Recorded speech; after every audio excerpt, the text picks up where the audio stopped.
Whoa, I forgot to take the backdrop down, but why it's up, at least everybody out there knows the premise of today's show. How you guys doing? It is LR from the 1/6 Scale Man YouTube channel. Greetings and welcome to Monday. And you know what Monday is. It's comic book talk with friends. And it's going to be a good one tonight, man. We got a lot on the docket to really discuss. We're going to talk about our artist of the week, Joe Quesada. I'm going to let Brendan I'm gonna hand it off to Brendan and let him go in because he was really passionate about this. So passionate Hey. that when he answered or when he called me about it, he had his butt cheeks on the phone talking as it was his mouth. So definitely, man. So I'm just playing. Anyway, so that's why it was a FaceTime. Yeah. So anyway, we're gonna actually talk about that. We are going to talk about the Kraven trailer for those who have actually seen it. And you know what? It's going to be interesting discussion when Vinny decided that he's watching the trailer and he actually watched the trailer. So that says a lot. So that's going to be an interesting discussion tonight. We're going to also talk about the Marvel delays, the MCU, the Marvel Cinematic Universe delays because of the writer's strike, the implications, and what that's going to actually do going forward with the films that we can expect to see from Marvel, how it's going to be affected. Is there room for improvement? Is this a good thing all around? We'll discuss that. And also, yes, you already know, we're going to basically go deep in the Flash discussion. And what you thought is going to be a full-on spoiler discussion. So for those who haven't seen it, this ain't where you want to be. But for those who have seen it, this is where you want to be. So definitely we're going to get into that and much more. Even we're going to talk about something else that dropped over the weekend, actually last week, that is the Stan Lee documentary on Disney Plus. Interesting things, and there's a lot of controversy with that, but we'll probably discuss it a tad bit. I don't know how deep we'll go into it, but we'll probably lightly discuss that. If we get the time to. But yeah, it's going to be a lot going on. But again, I can't do it by myself without the fellas. Jason to be in here in a little bit. He decided he wanted to step off to the side and get some cheeks. So we're going to hold it down until he actually comes in. So I'm going to bring in the fellas. So glad to have everybody here with me, man. What's going on with y'all tonight, man? How y'all doing? Good, salutations, man. Brothers. Oh, man, so good to have y'all here. Vinny, I was shocked behind the screen when you was like, yeah, I watched the trailer. So I'm like, ooh, okay. But we'll talk about that and much more, definitely, man. But definitely, Vinny, so glad to have you here. Man, what's going on with you, brother? Glad to be here, man. Man, I feel like all the days are just one big blur. The past couple weekends I've been out of town with events, and then this weekend I pretty much worked through the weekend. Father's Day I got to enjoy some time with the family, but I was working on the yard and stuff like that and getting ready, prepping for a big job I had for a client today that I was out at the house early for. So gotcha. I'm running on autopilot, but I'm here and hyped to talk about Flash. We had fun checking that out on Thursday, and there's tons to dig into. Lots to discuss, lots to unpack from that. So I'm looking forward to that, and how was your and all the other stuff I want to say experience? Too. Oh, it was. I'm so glad it's behind me. So I flew to North Carolina last weekend, and it was fine. It was great. So went down to see family, and they moved down south like almost a decade ago, and they come up here for vacation for holidays and stuff like that, and it was cool to finally go visit them for a change. So it was real simple. So I'm looking forward to now being able to just not have that holding me back anymore. It was easy. I thought it would be. Did you like chew first, some gum while you were like yep, taking off and landing? up and down, and it was it was really easy, really simple. So it was a little nerve wracking the first takeoff because they just kind of like do donuts in the parking lot. Like to our left is field, to our right it's some more asphalt. Like, come on, let's go, let's rip off the band-aid. So Yeah. that You got to get in the anticipation. line, and you got to Yeah, you got yeah. it's. I'm sure it's they have a million reasons for why they do it, how they do it. But I was just like, all right, I'm tired of waiting. Let's get it over with. And it was really easy. So it was cool. And then once they took off, you're like, "Get me back on the ground! Get me back on the ground!" No, I was. It was like I thought. I knew I made a bigger deal of it in my head than it was. Once I was up in the air, I was like, oh, okay, cool, that's fine. And when we landed, I was like, all right, cool. So they didn't have to BA Baracus you, bro? Nah, I was coherent, conscious the whole time, and yeah, Mhm. I don't think they're funny though. How like when they have to veer off in a certain direction, like they can't just take a side turn. They got to be It takes that lean and why you gotta go sideways? Yeah. You can't veer left. You gotta do. Why you gotta do They're that? trying to help you out. They're trying to help you out because if you're ever sitting next to a fine woman on an airplane, They it's want to your scoot you excuse. Yeah, just lean with It's it. your Yeah. excuse. Could you imagine, bro? Like you just scoot in, you just be like, It's like, oh, I'm It sorry, I ain't didn't my mean to fault. motorboat you. I just Yeah. the plane tilted, and I'm like, Don't blame this ain't blame my your fault, captain. but I am a fan of your work. So Blame the captain, baby. blame the captain. Blame the straight up. captain. I want to see how many flight attendants that get some hats outside the room, bro. So Mile High Vinny. That's Mile high. definitely, bro.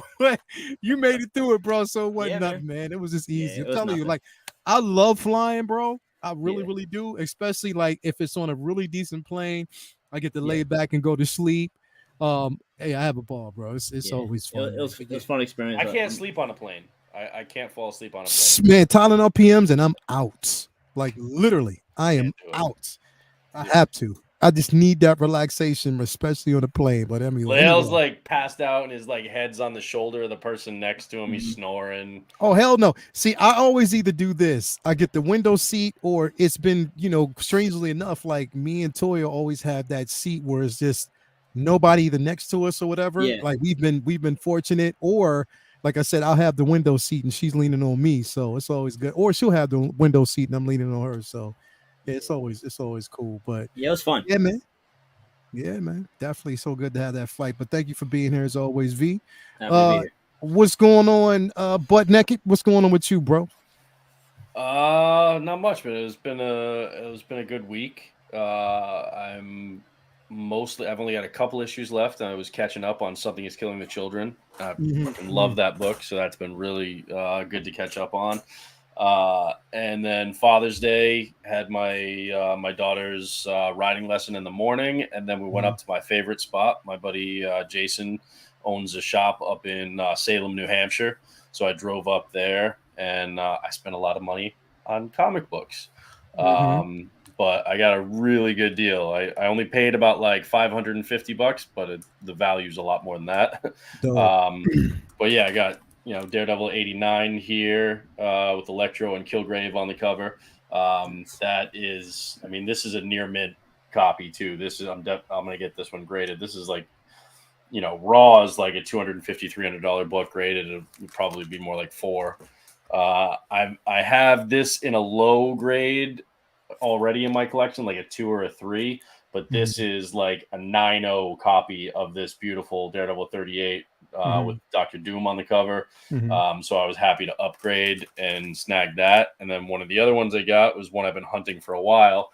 This is like an 8.5 or a 9.0 of 43 with Cap, and that's actually a Kirby cover. Yeah. And I love this cover, and I've been trying to pick this up for a while and just kept missing the boat. So snagged that. So I was really happy. And then one other book I have here, just because news broke on Tuesday after we had already done the stream on Monday about John Romita Sr.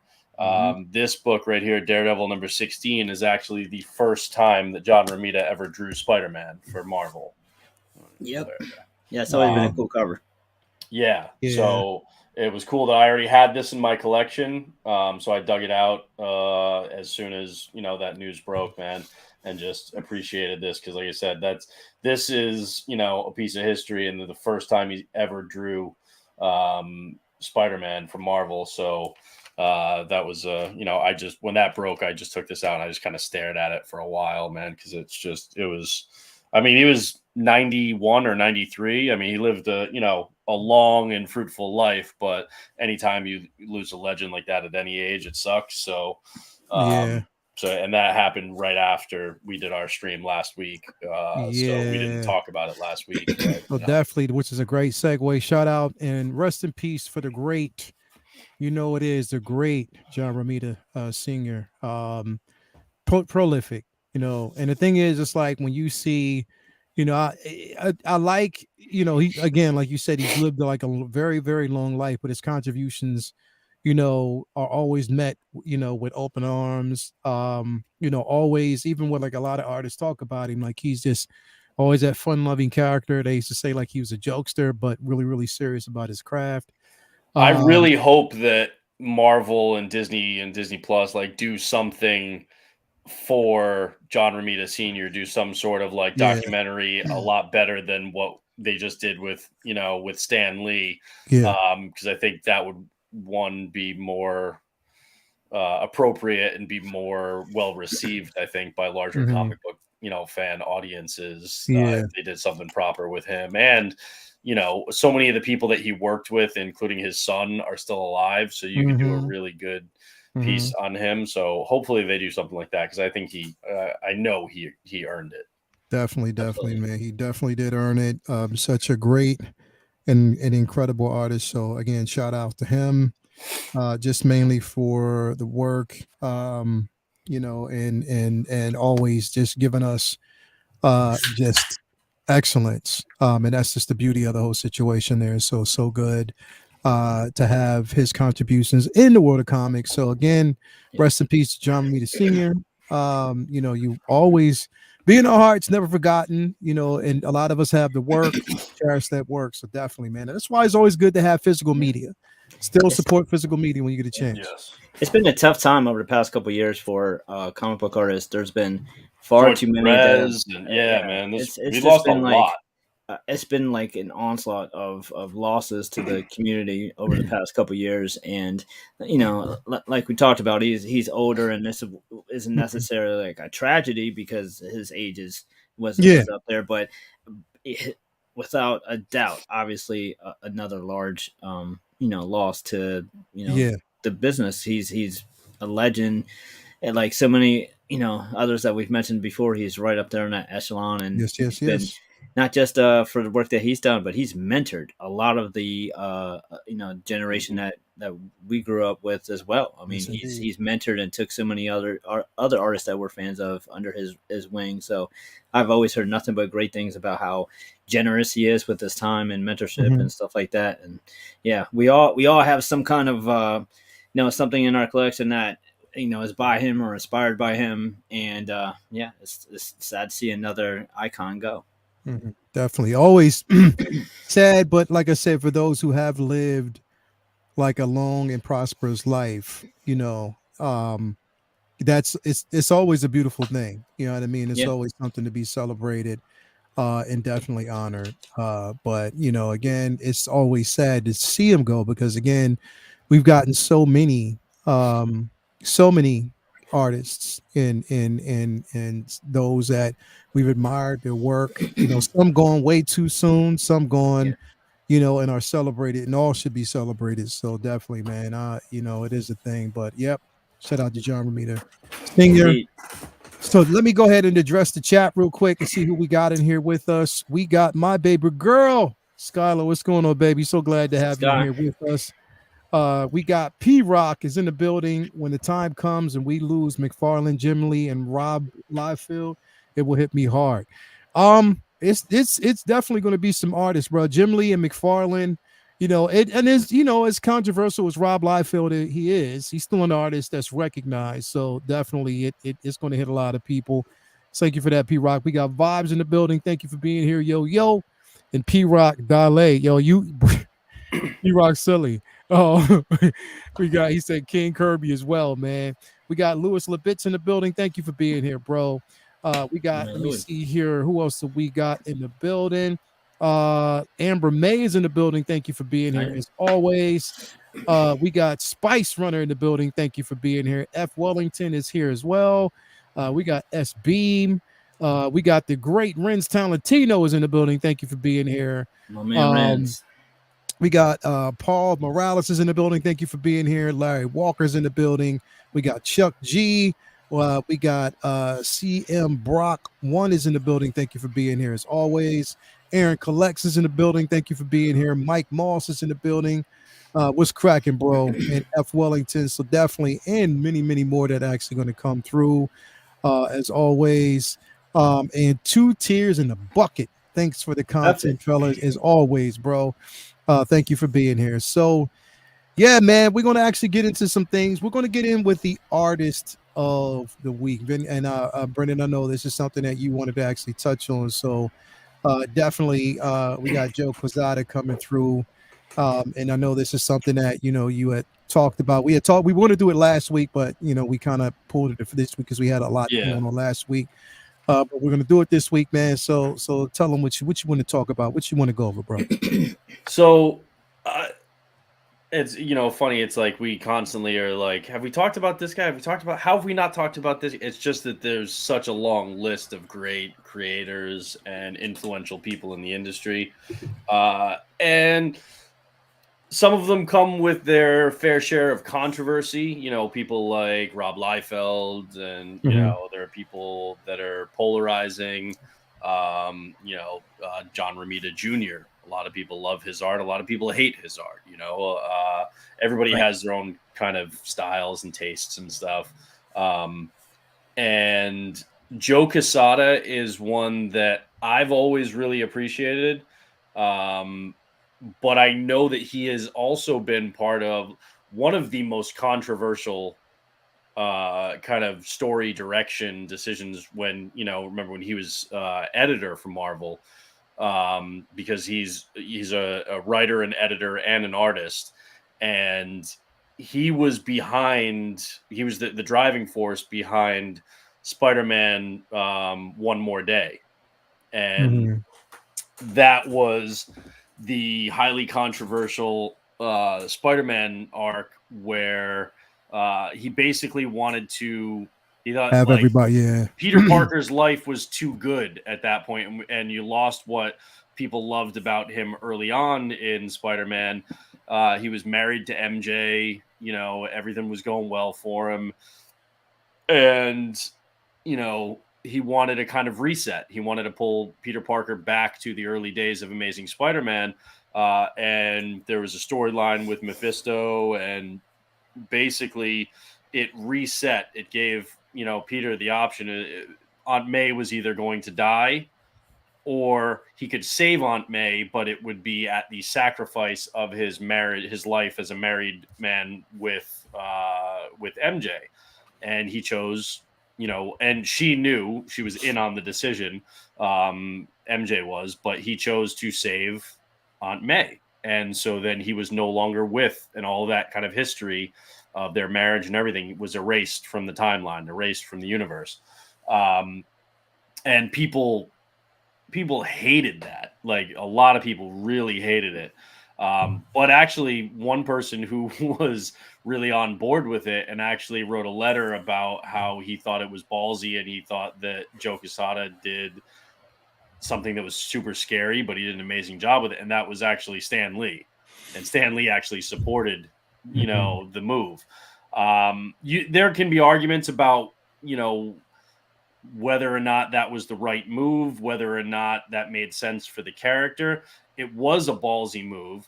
The art in that, I recently they just put out the gallery edition, so this big oversized edition of that, and the art in that story is so beautiful that even if you hate the story, you got to appreciate the art in it.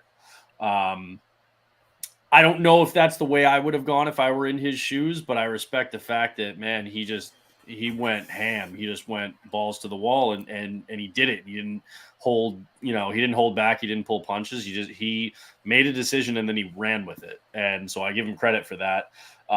But the other big thing for me for Joe Quesada that I love is that he, along with primarily him and Jimmy Palmiotti, but also Kevin Smith, in that first arc for Daredevil, but the three of them kind of together launched the Marvel Knights era back in 98, 99.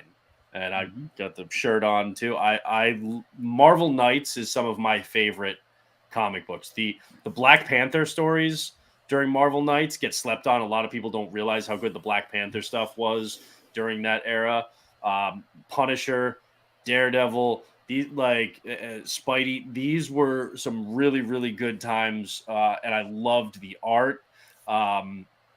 And I actually just recently, it's out of print, although I'm sure they'll do a reprint at some point, but it's out of print, and so it was hard to track down, but I actually managed to pick up the Marvel Knights omnibus here. So Marvel Knights by Joe Quesada. Now this is, at some point they'll probably rename this as just Daredevil, because it is the first 15 issues of Daredevil, and then a lot of like bonus material, supplementals from the Marvel Knights era, a lot of sketch covers and designs and stuff like that. But the art in this I love, especially, and this is a thing that a lot of people don't realize, is that for the issues that David Mack wrote that were introducing Echo for the first time, he did all the cover art, but Joe Quesada did the interiors, and David Mack did the layouts, right? So he kind of laid out what he thought how it should flow and stuff, but then Joe Quesada did the artwork. He actually then did those, and the way that the pages flow in these is just stuff that you didn't see in comics before the Marvel Knights era. Not in the layouts of these books were very different than what you typically would get back then, and even a lot of stuff today. It's influenced by a lot of what the Marvel Knights layouts were like during that run. Some of the most creative artistic layouts to me were the ones that David Mack laid out and then Joe Quesada drew. And I mean, I just love the way the Spidey looks on here, the way Daredevil, it was just that style back in the day of the Marvel Knights era, I absolutely loved. And Joe Quesada and Jimmy Palmiotti were the two like driving forces behind that. And I don't think people give enough credit to them and to the Marvel Knights era and for what that did for comics coming out of the struggles that Marvel had in the 90s. And they really revitalized key characters like Punisher, like Daredevil, like Black Panther. And if it weren't for Joe Quesada and those guys, and it weren't for the Marvel Knights era, Marvel might not have come out of that bankruptcy, in the 90s. It was that and selling Spider-Man rights to Sony, actually, that really kept the company afloat. And so and to this day, I mean, Joe Quesada still does he does a lot of variant covers now, has done a ton for DC. He did a bunch for Daredevil for like this last Chip Zdarsky run, they're absolutely beautiful. I missed the chance to meet him and get some stuff signed last year at Fan Expo Boston. I'm kicking myself for that now. Just my schedule didn't match up when he was there. But I think he's just a guy who got a lot of flack because of the Spider-Man One More Day decision. And people then kind of, had selective amnesia and forgot about how important he was in the late 90s and the early 2000s, coming out of a really, really rough time in Marvel's history. And I'm just a huge, huge fan of what he and those guys accomplished in that time. And I don't think he gets enough credit. And so that's why I wanted to give a little bit of shine to Joe Quesada tonight. Yeah, I think with Joe, and I'm gonna let you go, Vinny, after this real quick. But it's with Joe Quesada, bro. Like what I see a lot, even And when you talk about Marvel Knights, like you'd be surprised at how many people were like, even though it was dope, some people frowned on it. You know what I mean? Because it was a run that they felt as though got too much emphasis on, that he put too much emphasis on, but it was a run that was worth it. And like you said, it did actually help bring him out of that bankruptcy and what was actually happening, especially with physical media. Yeah. You know what I mean? Because there were like prints, like stuff that wouldn't actually, because even around that time, they had brought in, so they brought in She-Hulk again and tried to give her a run. They stopped it. They did the same thing for Captain Marvel. They stopped it. They actually had like a limited run. Even they had like a small limited run on Alpha Flight that didn't sell, stopped it. And then the focus was basically put on Marvel Knights. And it was like, okay, but reading it, like it just made sense because it was like the street level heroes, lower tier, in Yeah, dude. street. That's exactly it. Because like, Yeah. look, the people that weren't big fans of the Marvel Knight stuff at the time, like I understand not everything is for everybody, Yeah. but a lot of the people who weren't that thrilled were the people who were more like Fantastic Four Mm-hmm. fans, more Mm-hmm. like She-Hulk, more the cosmic stuff, Yeah. and stuff like that. When you got to recognize that, look at the Marvel Knights characters that came out of that. All right, look at the Punisher, Mm-hmm. Daredevil, Mm-hmm. Moon Knight, Black Panther, Mm-hmm. even Ghost Rider was in that mix, White right? Tiger was in there Uh, at some point. yeah, a A few lot of times. those Yeah. characters that were not doing well at the time. As much as I love Daredevil, Daredevil coming out of the 90s, and there was that stretch. It was Ann Nesenti did some really cool different stuff on Daredevil, but then post Ann Nesenti, there was it was just kind of a mishmash of different ideas that none of them were gelling, and Daredevil was not doing well. All Mm-hmm. right, Punisher wasn't even really doing well. There were a lot of good stories being told for some of these characters like Punisher, but Mm-hmm. they weren't selling anywhere near top level Yeah. with a lot of the other books. Mm-hmm. Black Panther was one.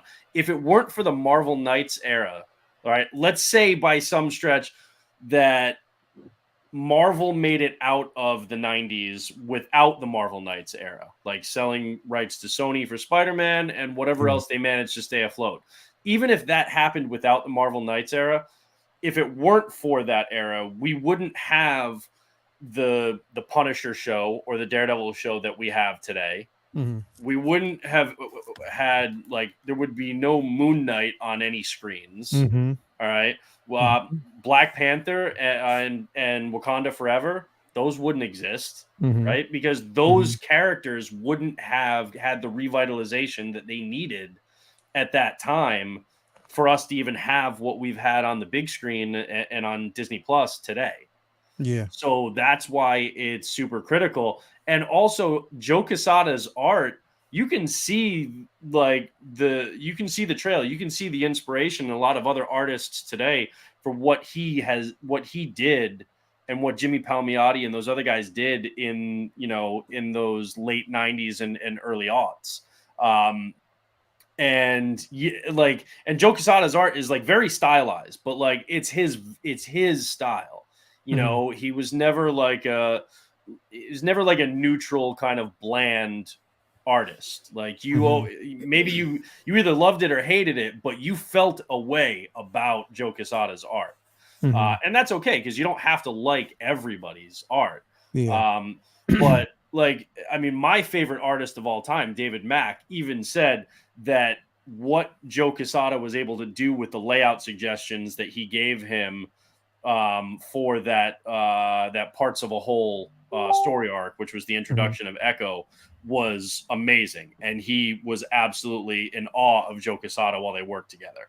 Mm-hmm. So yeah, I just think, like, and I'm not saying he's like the sole reason why Marvel is still around, because there are a lot of other people involved in that era. And again, like the Sony buying the rights to Spider-Man was a huge influx of cash that Marvel desperately needed. Without that, they would have been screwed. Mm-hmm. And then there were other ducks in the row too. There was the success of the first couple of X-Men movies that Fox did, in the late 2000s, in the early 2000s. So all of those were kind of a confluence of events that led to it. But you can't deny somebody like Joe Quesada's contribution to Mm-hmm. that era and to what we still have today that we wouldn't have otherwise. Hell yeah, yeah. Vinny, what's your take on it, bro?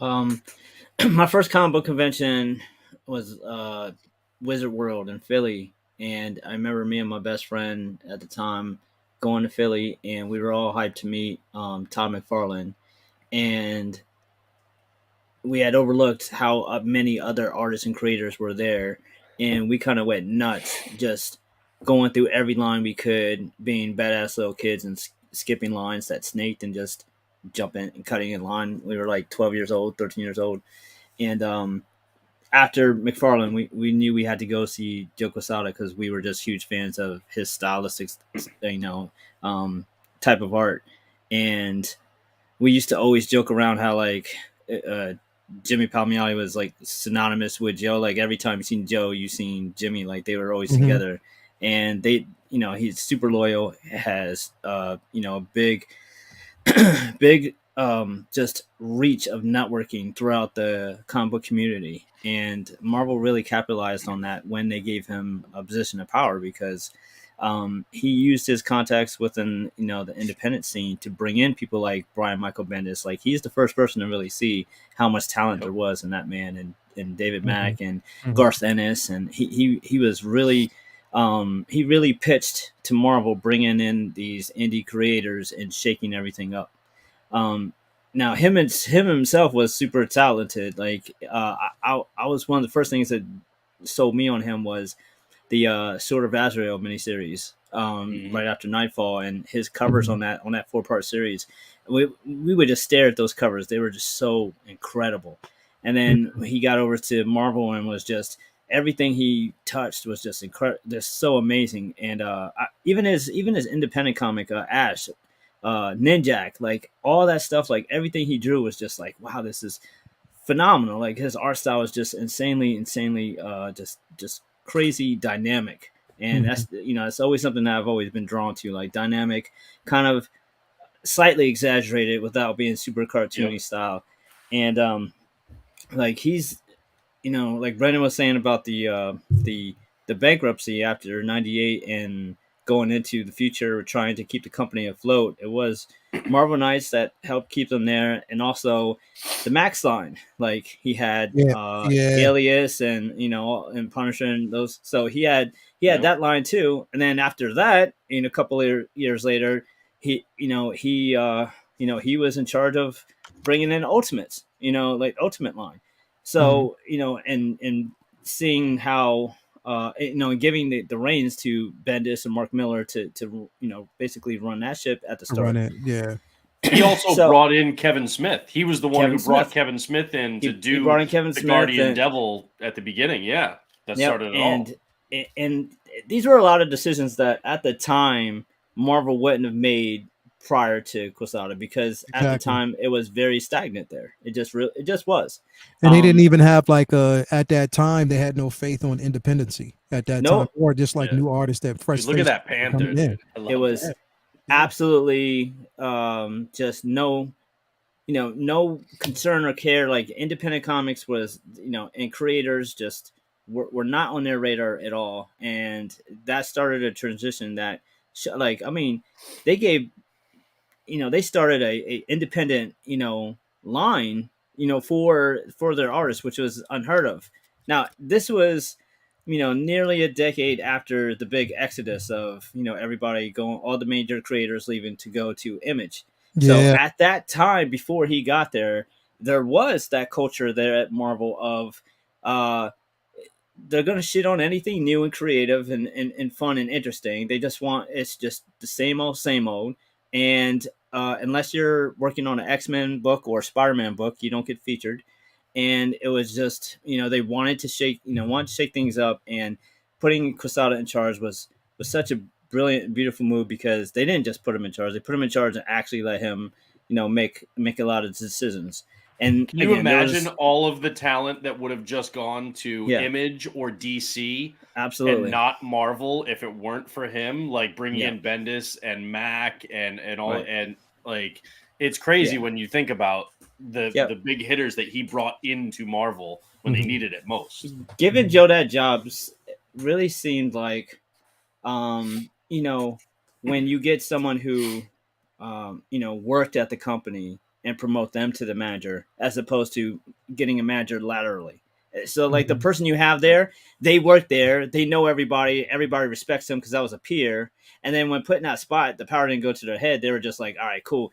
Now we can do all the fun stuff that we always talk shit on the boss about for not doing. Now now I can change a company from within. So it was Mhm. really, a very fun time for comic book fans because at that point, like going into early, late '90s, a lot of us, including me, were burnt out. Like I would collect and just, but not read a Mhm. lot because I just was just like, there's just nothing that's like really grabbing your attention. And then after he got there, he made just a lot of moves that were very creative, very progressive, and just very fun. And it's really just it's kind of hard to ever expect it to be duplicated again because usually it's like just anything else.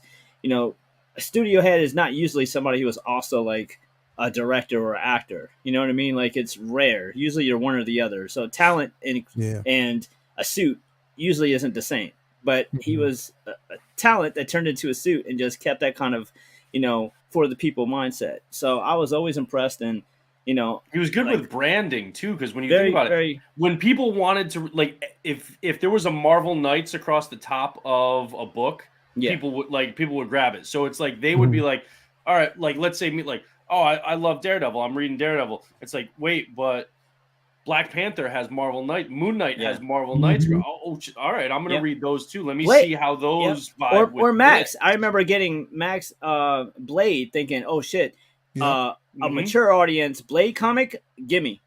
Yeah. Like Yeah, gimme. I want to see what Max would do, And that was what the Blade would beauty do of under the Max Max, line. bro. That was the beauty of Max. Yeah. Alias, It and was yeah, more. It had more adult Adult themes themes. and thematics, so you can Yeah. basically go into that.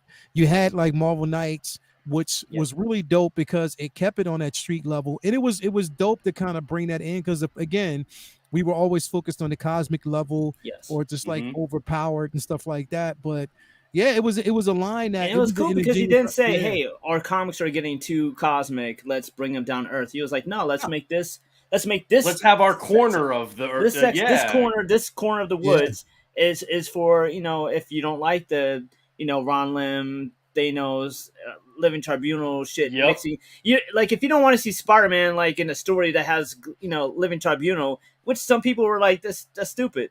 If you don't want to always have Kang as your villain, Yeah, then and you want something else, you want Taskmaster in there. You want like exactly, and that was the thing too. It's like Vinny said it perfectly earlier when he said like Joe Quesada's like art style too was like slightly yeah, exaggerated, but not too much. It was a yeah, perfect balance where it was like it was still the it was still the grounded kind of like street level stuff, yeah. but it had this exaggeration that was enough to like still feel like classic comic books Right. and give you that kind of that another level. Like the thing, I mean, even look at this, like this cover right here, all the lines that you see swaying all over this cover.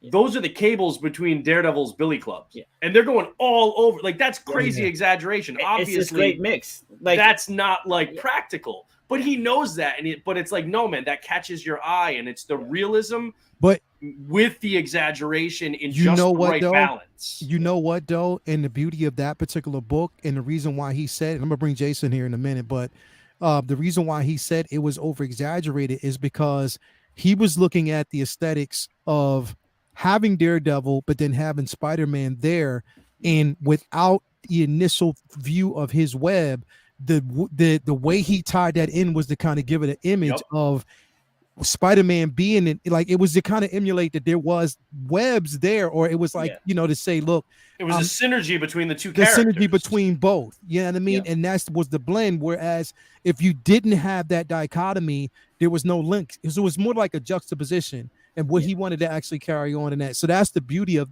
that and why it was over exaggerated, because it's the with him, it's the placement, it's the unique placement on how he places things there. And to us, like to the negative eye, I mean, you look at it, you're like, okay, why is that there? But when you start to really read it and look at it, you can interpret it like a way. And Okay, now it I know gives why such it's a there. good flow to the whole image. And Always so here's the Yeah. thing: people sleep on, like, when we talk about Spidey, we talk about Todd McFarlane, we talk about Bagley, we talk about even like Humberto Ramos and all these guys. But Joe Quesada's Spidey is good, man, and people sleep on the way he would do. It was super Spidey. smart having him do those initial covers for Ultimate Spider-Man. I mean, and he's been killing it since the Valiant days with like Exo Man and War and Solar and all those. Like he's worked for everybody and done amazing stuff everywhere he goes. Like, and his Batman shit is amazing too, because he draws Batman super stylized too, but with like the small ears, so it's like a different looking Batman. Oh, dude, he did a couple incentive covers last year for Chip Zdarsky's run and Williamson's before that, and oh my god, his incentive and those like incentive covers that he did, the variants like last year and the year before, those still go for like 50, 60, $100. They're like highly sought after. They're so good. Dude can draw, and it's almost frustrating because it's like, you know, think about how much he would have drawn if it wasn't for how busy he was, you know, in charge. But I love that he still makes time. Like he might not draw a regular book, but at least once a year he, you know, breaks out the, you know, pencils. This was for my something. Favorite. This the piece short right ears here, with like awesome, the man. beefy body and the but this one right here, bro. Oh my god! Like the shadow, the contrast, bro, man, is so good in his stuff. Hell yeah, This would bro! be a great Like, sideshow piece to buy right here. And that was a big part of like the art style for the Marvel Knights era too. Was really kind of having that street level, really like shadow stuff, so that there was a lot of dark panels in this Marvel Knight stuff, but so that your eye would be focused on what was bright, what was in color, what was in light.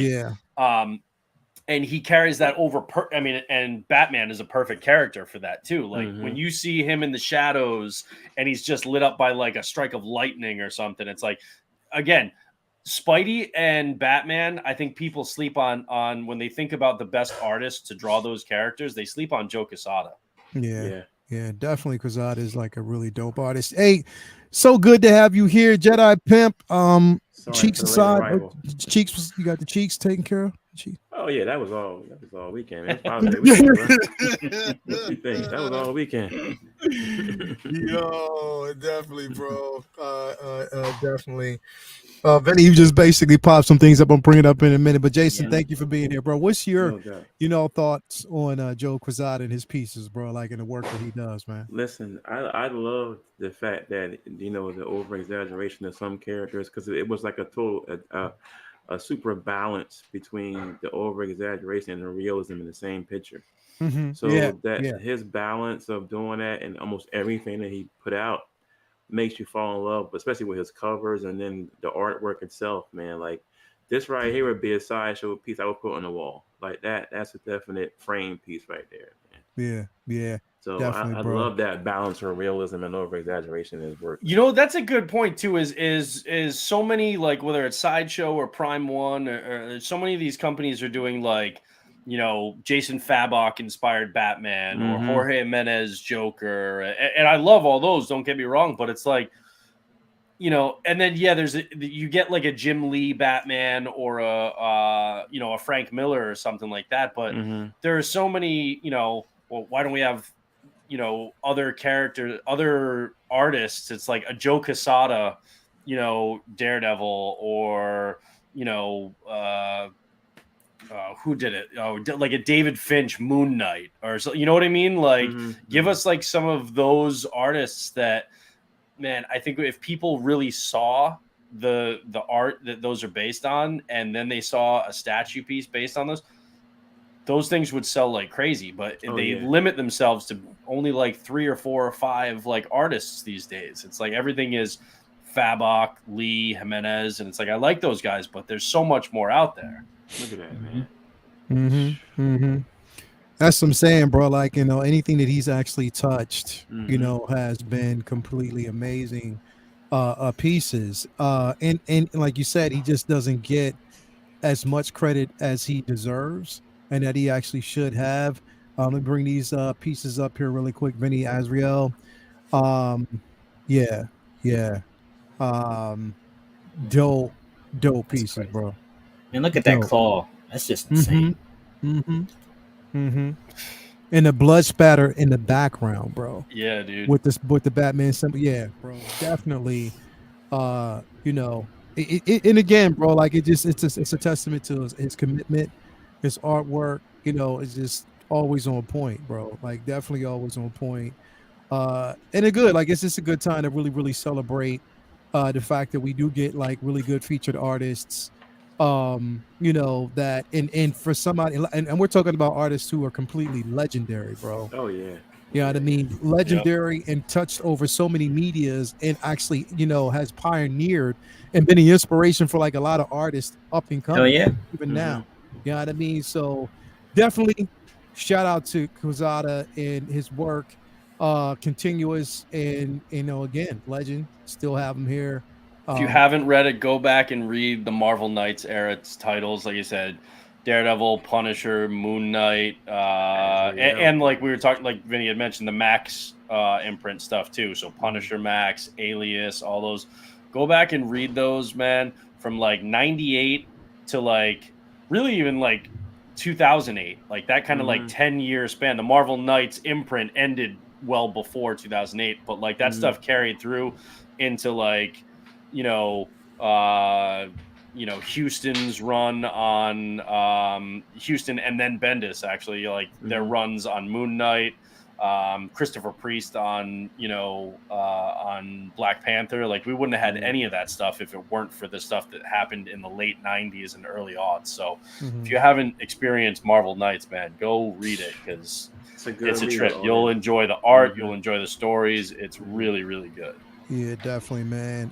Definitely. So shout out to Joe Quesada. Nice little entry point, man. So thanks for bringing it up because definitely legendary and one to always be recognized and just the sheer excellence. So so we're gonna go into this next one, man.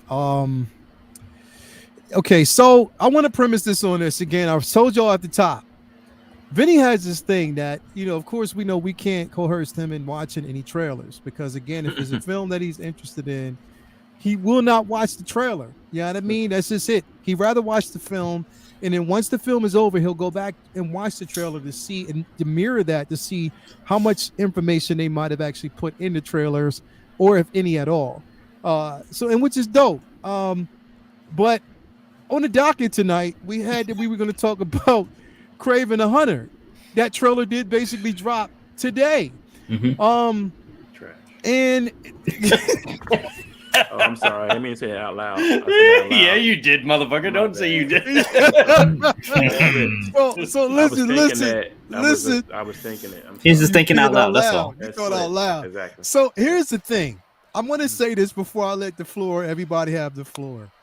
Like, okay, so here's my thing. Aesthetically, when you see a poster like this, you're like, oh, if you had just basically seen this poster and not seen the trailer today, you'd have been like, oh, they're on to something. This looks pretty dope. Aesthetically, he looks great as Kraven. He looks like Kraven the Hunter. Now, in the trailer, we do see him pick up a jacket that has this on it, just like this, right? All right. So with that basically being said, people out there who haven't seen the trailer, don't be fooled. Nope. Don't be fooled. Please don't be fooled off of this. Watch the trailer so you'll understand. There's one element of this trailer that made absolutely zero. A couple. Just one? It's a couple. You're talking about just one. No. One key. There's one specific thing that is like, what the fuck? That absolutely made just one. It felt like somebody shit in my eyeballs. Sense the nose bite. Is that anybody knows Kraven the Hunter, and you know his ambition, his intentions as well. The lion biting him and the blood trickling from the lion made absolutely no sense. that has never been a part of his arc. Nope. Why they did that in this film, and if that's what they're going off of, wow. So that you made can less tell sense that than the dude getting Hulk powers at the end of the She-Hulk show in the finale. exactly. Oh yeah, So yeah. this was definitely geared towards your casual fan who does not read No shit. comics and knows nothing Yep. about Kraven the Hunter. So obviously, what they're saying with this film is we're going to shit on fans who Oh, have actually exactly. been there for years, but they always do. We know this. There's one thing to divert from Morbius. source material. There's one thing to basically change up a few things and make it more interesting. I get that. I understand it. In this case, you had one job, Sony.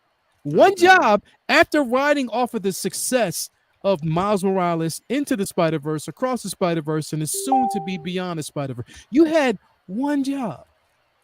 One damn job. And you decided to do this and give us this. This was, in my opinion, and I want to be nice when I say this, this is one of the biggest letdowns when I watched this trailer. And I'm like, yeah, I ain't checked out. And not because aesthetically, this it's a good action adventure film, but it's not a Kraven film. I'll just say that. It's not a Kraven. That is not Kraven's story. Nope. There's no elements in there of his story. But I'm a Vinny, because I just can't wait. I can't wait. I can't wait. So I'm gonna give it to you. Okay. I'm gonna let you go off, but not. I just want to hear what you got to say because you actually watched the fucking trailer, which I cannot believe you did. When you said that, I was like, "Oh, I'm about to go get me some milk," and I don't even drink milk. But I was going to say because that was some shit. So anyway, your take on this and what you've seen, and what did you take from it? What didn't you take from it? And what was strange? What was this completely fucked up for you? As far as trailers go, like I said, if I know I'm going to see a movie, I'm not watching the trailer because I'm going to see it anyway, and I'd rather have all those experiences that we geek out with in the trailer in the theater watching the film. But if I'm, if somebody says, hey, this random movie, you think you'll like this or whatever, I might watch a trailer for something I have no idea what it is or something that I might need to be sold on. And then if I like it, I'll just stop watching the trailer because it's like, oh, okay, I'm in. I'll see the rest when I watch the movie. The other reason why I might watch the trailer is if it's a film, that I've interest in, and I don't want to just be a hater. I want to see like, okay, well, what are they trying to do? And these Sony Spider-Man films are definitely fall under that category because the casting was my biggest, red flag, as him being too young, and I wanted to know like what else were they bringing to the table with this film to make a Kraven film that we would all want to see. And I wanted to be sold on it. So I watched the trailer. And then I see a lot of violence and I'm like, okay, cool. And then I see basically like he's going to be hunting poachers as one of the most ironic takes on a comic book property of all time. Kraven the Hunter is not going to hunt animals anymore. He's going to be like, part of PETA Patrol, and he's going to hunt the poachers instead. And okay, whatever. Maybe they don't want to deal with, putting out a movie that kids are inevitably going to see and have him, shooting, lines or whatever. And okay, whatever. But then this motherfucker gets lion blood and gets lion powers like he's a fucking were-lion now. And then, in a way, we got Morbius, which I actually liked. He's a bat. And I don't know if Rhino in this movie gets bit by a rhino, but we're about to have the fucking Were Sinister Six, and they're all going to be just bit by radioactive animals, and just, I guess that's what they're going for.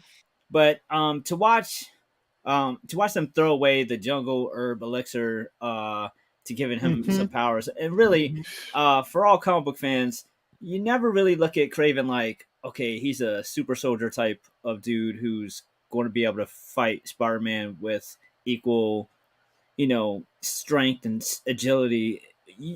We've all read plenty of Kraven stories where his what he brings to the table is intelligence and skill and and experience, and like he'll take down Spider-Man the same way that, say, a Batman or Punisher would, completely outthinking him, outplanning him, having so many more years of combat and experience, and that's not what they're giving us here. They're giving us here that he's just like a super soldier Super from Peter. Lion Blood. So he's going to be not only given enhanced speed and strength, but that Lion Blood apparently also now lets him be Manimal or Beastmaster, and he can talk to the animals. So he's like, Yo, I he's love the Mammal Man. Beastmaster movies from back in the day, I, though. I love them They too, were but good. I wouldn't equate them to being Kraven. I'd rather So, watch that. So it really feels like somebody at some office at Sony seen a picture of Kraven with a lion on his jacket and said, "Oh, is he like he get bit by a lion like Spider-Man got bit by a spider? I don't know. Let's fucking like do a like that, but let's go with that. I'm not gonna read that fucking comics. I'm not gonna read a comic, so let's just go with that. I can't even be bothered to Wikipedia him. We'll just go with that version of him. Yeah. I mean, I wanted to, give it a chance because everyone shit on Morbius, and when I watched it, I was like, "Wait, that was actually kind of cool." But I don't know why it was so hated. But I feel like Morbius is definitely going to get dethroned as with a new king of clowned Sony movies. The irony here is they're coming off of Across the Spider-Verse, which is one of the greatest comic book films of all time, and we're basically getting like the Sony Sony version of DC, where for years DC animated just knocked it out of the park every time at bat, but the live action company couldn't really get their shit together and couldn't be bothered to do research and translate source material. And that's pretty much exactly what's going on over at Sony. The animated team is a whole other group of people who, for some reason, they let go and do their own thing. But when it comes to live action, all the suits don't give a shit about source material, and they just want to have like a cool, hip film for the kids. And I don't know who this is really for, other than like a casual fan who just wants to see absolutely mindless action film that will be super forgettable. And it's really frustrating because growing up, if you had told me that there'd be a Kraven movie, but he will, not have animals, he'll have were-lion superpowers, and it'll be played by a college kid, I would have said, well, at least Spider-Man will be in it, right? Nope. I don't know what the hell is going on over at Sony, but they got to keep making movies to keep them, I guess. So they're gonna. I mean, yeah, it's really sad, really frustrating. I'm a huge Spider-Man fan, and he has such an amazing rogues gallery. And to watch one by one all the rogues gallery getting fucking used and abused before we ever get a chance to see Spider-Man in a film with him. Because I mean, when you go to make a Spider-Man movie with Kraven, and then people have seen this, they're gonna be like, "Well, why do I give a shit about that? He's trash." I don't know. Yeah. So yeah, that's my 2 cents on this film. If it turns out to be good, which Stranger Things, more power to it. But from everything that they've threatened us with, I would say it doesn't look like so everything that they've be. actually shown us now. He's a fucking were-lion, bro. I can't believe it. Yeah, bro. I couldn't. When I watched that, it was that part. Everything and and Brendan, I'm gonna let you go. I'm gonna let you go last, Brendan, because you said something that was important here about the voice. We'll get to that in just a minute. But Jason, you said immediately when I brought this up, you were like trash. So I want to know how you feel, bro. How you feel really about this, bro? Tell them how you really feel. I never knew that I would ever see a were-lion in my lifetime in cinema. I never even thought about it until Vinny said something just now. But bruh, basically we got an origin story about a were-lion African hunter guy that is like with super PETA powers and only hunts poachers. Like what the fuck? I mean, what? I'm sorry to be cussing. What the hell is going on? Let it off. You could. At Sony, bro. Like it's like Sony is like the reverse DC thing. Like Vinny was saying, as far as like they get all the animated shit like on point. All their cartoons are on point. But when it comes to their comic book movies, listen, even Morbius wasn't as bad as this. I mean, and this looks like trash, bro. He's biting the guy's nose off. Yeah, bro, I saw that. They bit his was like, eye what? out. Yeah.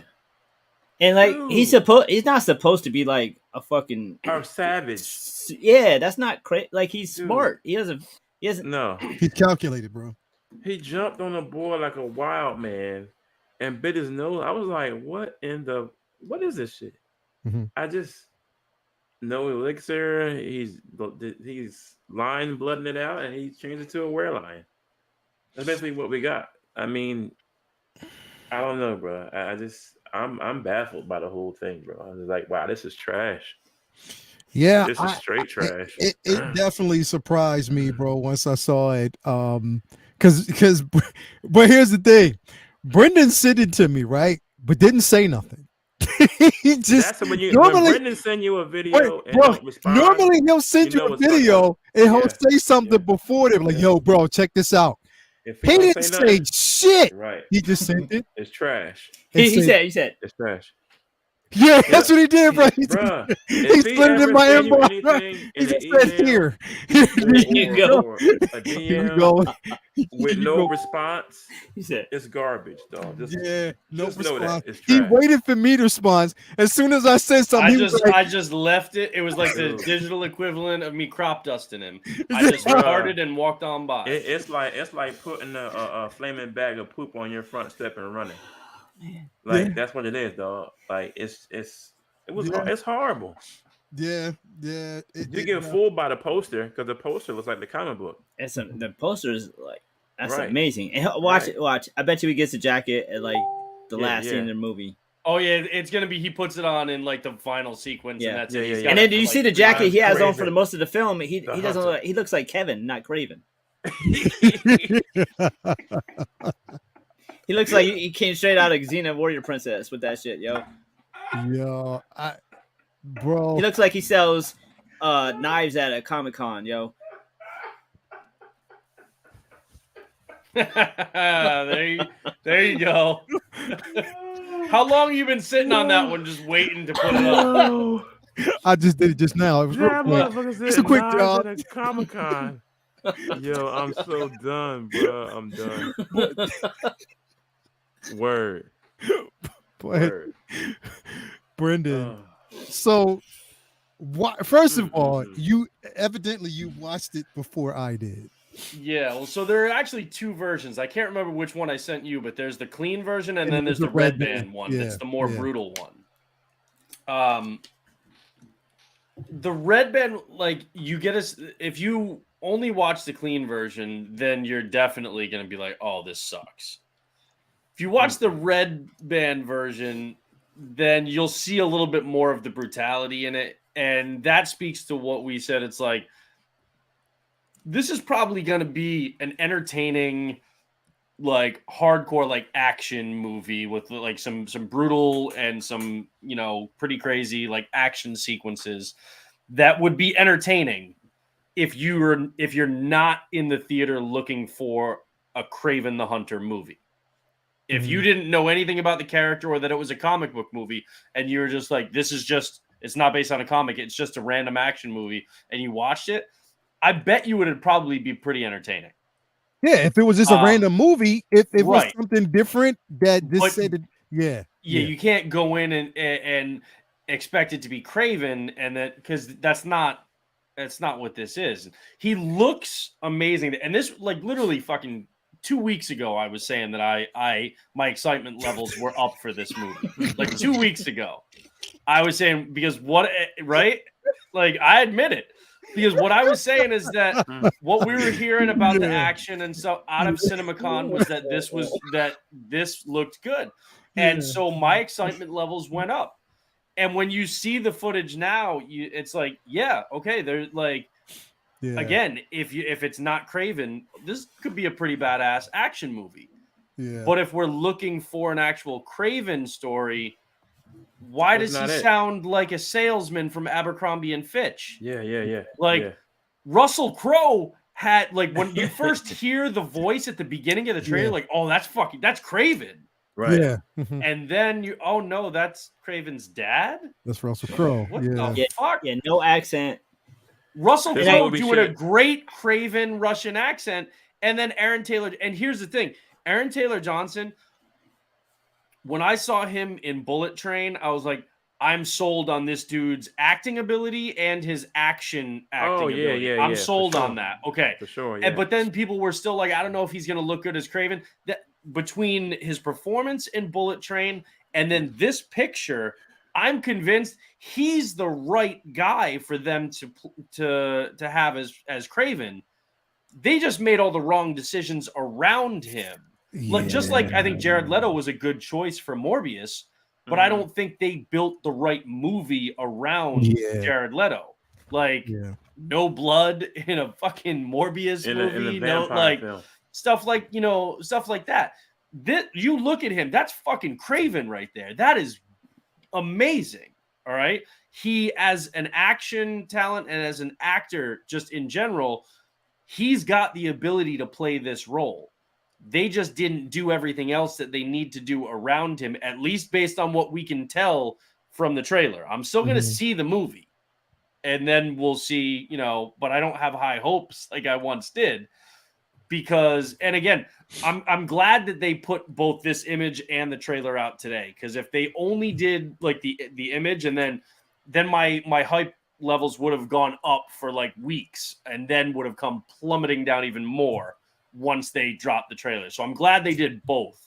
So I was like, ooh, and I watched the trailer before I saw that image. So, because if I saw the image first, I would have been even more disappointed in the trailer. So I'm kind of glad it didn't go in the other direction. But Bro, when you sent it to me, it didn't dawn on me at first, because when you sent it to me, I was like, okay, he's sending me something. But after I watched it, I was like, let me go back. This motherfucker didn't say nothing. He just slid it to me. The key. That's the key. And you're like, wait, is this like a fan trailer and then not the real thing? And he's fucking with me or something? No, it's the real one. It was the real one, and I couldn't believe what I was watching at that point, because I'm like, I just didn't know what the fuck to type. Like I was like, it speaks for itself. Yeah, it definitely did. Nothing without saying something, though. Never. And the crazy thing is, and we said this backstage. When I said to you, I was like, look, we're going to get a great representation of and a great story with Kraven, but it's going to be in the Sony Spider-Man 2 video game. Yeah. Because he looks great, and the trailer for that game, and Kraven, man, I'm telling you, I have like that is going to be great, and it's crazy. Both are coming from Sony, but the video game is going to be the one that gives us the great Kraven story, and the big screen film is the one that we're going to be looking at. And like Vinny said, we're getting Kravin the Hunter, and it's not even like it's not even like. Because and a lot of people at the beginning were saying like, oh, it's going to be this woke thing. He's going to be hunting, like poachers, and it's going to be PG-13. One, it looks brutal. It's R-rated, and I don't think he's hunting poachers. I think he's hunting his father's he's hunting other. It's not like he's trying to protect the animals or something. He's got a beef with his old man, and he's trying to kill his old man and his crew. I'm pretty sure that's where they're going with this. So it's not about like being political, being woke, anything like that. It's just not telling a good story.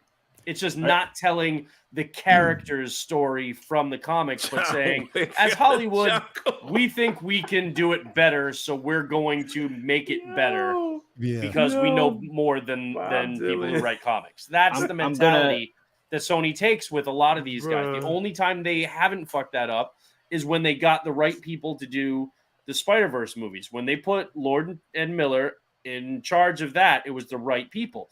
They didn't have the right people creatively behind Morbius. They didn't have the right people creatively behind Venom.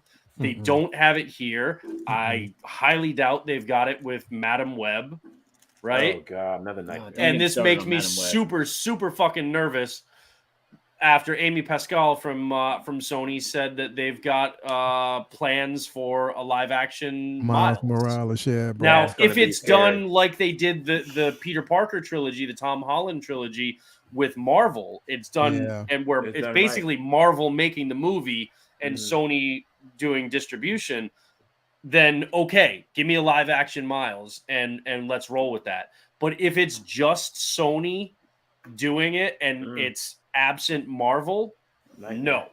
And Yeah. I'm super nervous now, more so than I was before, about the Amazon Prime Silk and Spider-Man Noir Yeah. TV shows. Yeah. Because if they don't have the right showrunners for those, they're gonna be straight doo-doo stew.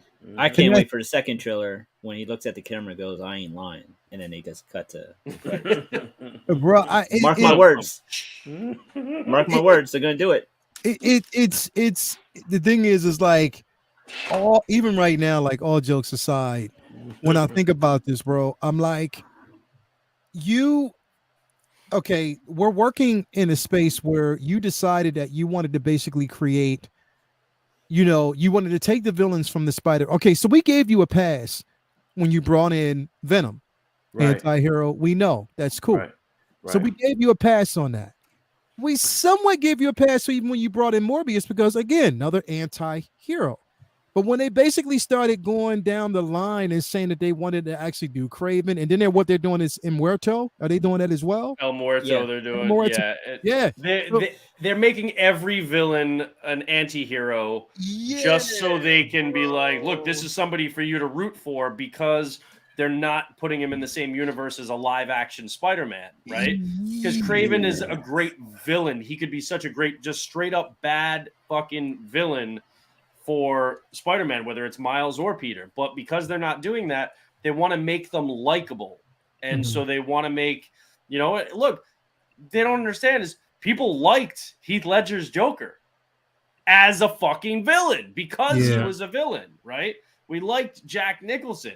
We liked Killmonger, all right? Because they were straight up fucking villains. Yeah. And for whatever reason, Sony wants to make everybody an anti-hero. It's like, no, it's okay to have somebody who's just a son of a bitch, and you want to see him kill some people, but then you want to see him get got at the end of the movie. Yeah. I don't understand where this thing or where they feel as though it is okay. Like, I guess that's my thing, like where they basically feel like it is okay to do something like this, to introduce Because something like this. Venom damn near made it $1 billion. Yeah, and no they're attention to on the that. source material, Exactly. and they feel like we know better. Right. Mhm. We know better. Our bullshit makes money because people are going to see crap, so it's fans' fault. I mean, like, Yeah. But it's not the fans that know better. Trust and believe it's not. It's Here's the thing. So with Kraven, like we've been saying, and this is for people out there who have actually seen this trailer. If you're okay with it, if you're fine with it, that's completely fine. That's fine. If you're okay with what you're seeing, because if you're a casual fan who knows nothing about the lore, I would go into it just with that, but do not. And this is what I would actually do. If you still want to see this film, go see the film. Don't read any Kraven books. Don't read any source material before you go see it. Before you go see, and then after the film, read the source material, and you'll get a totally different perspective.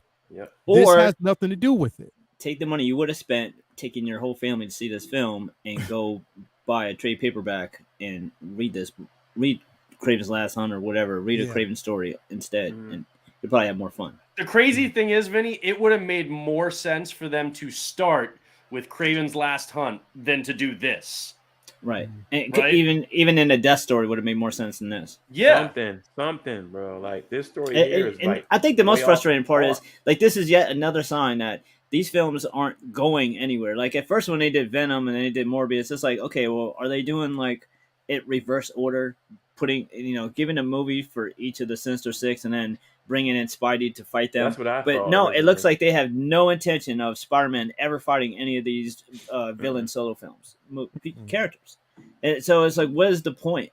Even in Gotham, which I, could go on and on about how much I hated, and the focus on the villains there was still that Batman was eventually going to grow up and fight them. I don't think they have any intention of Spider-Man being interacting. Yeah, you knew Gotham was building toward. It was building up. Right. It completely shit on the source material too.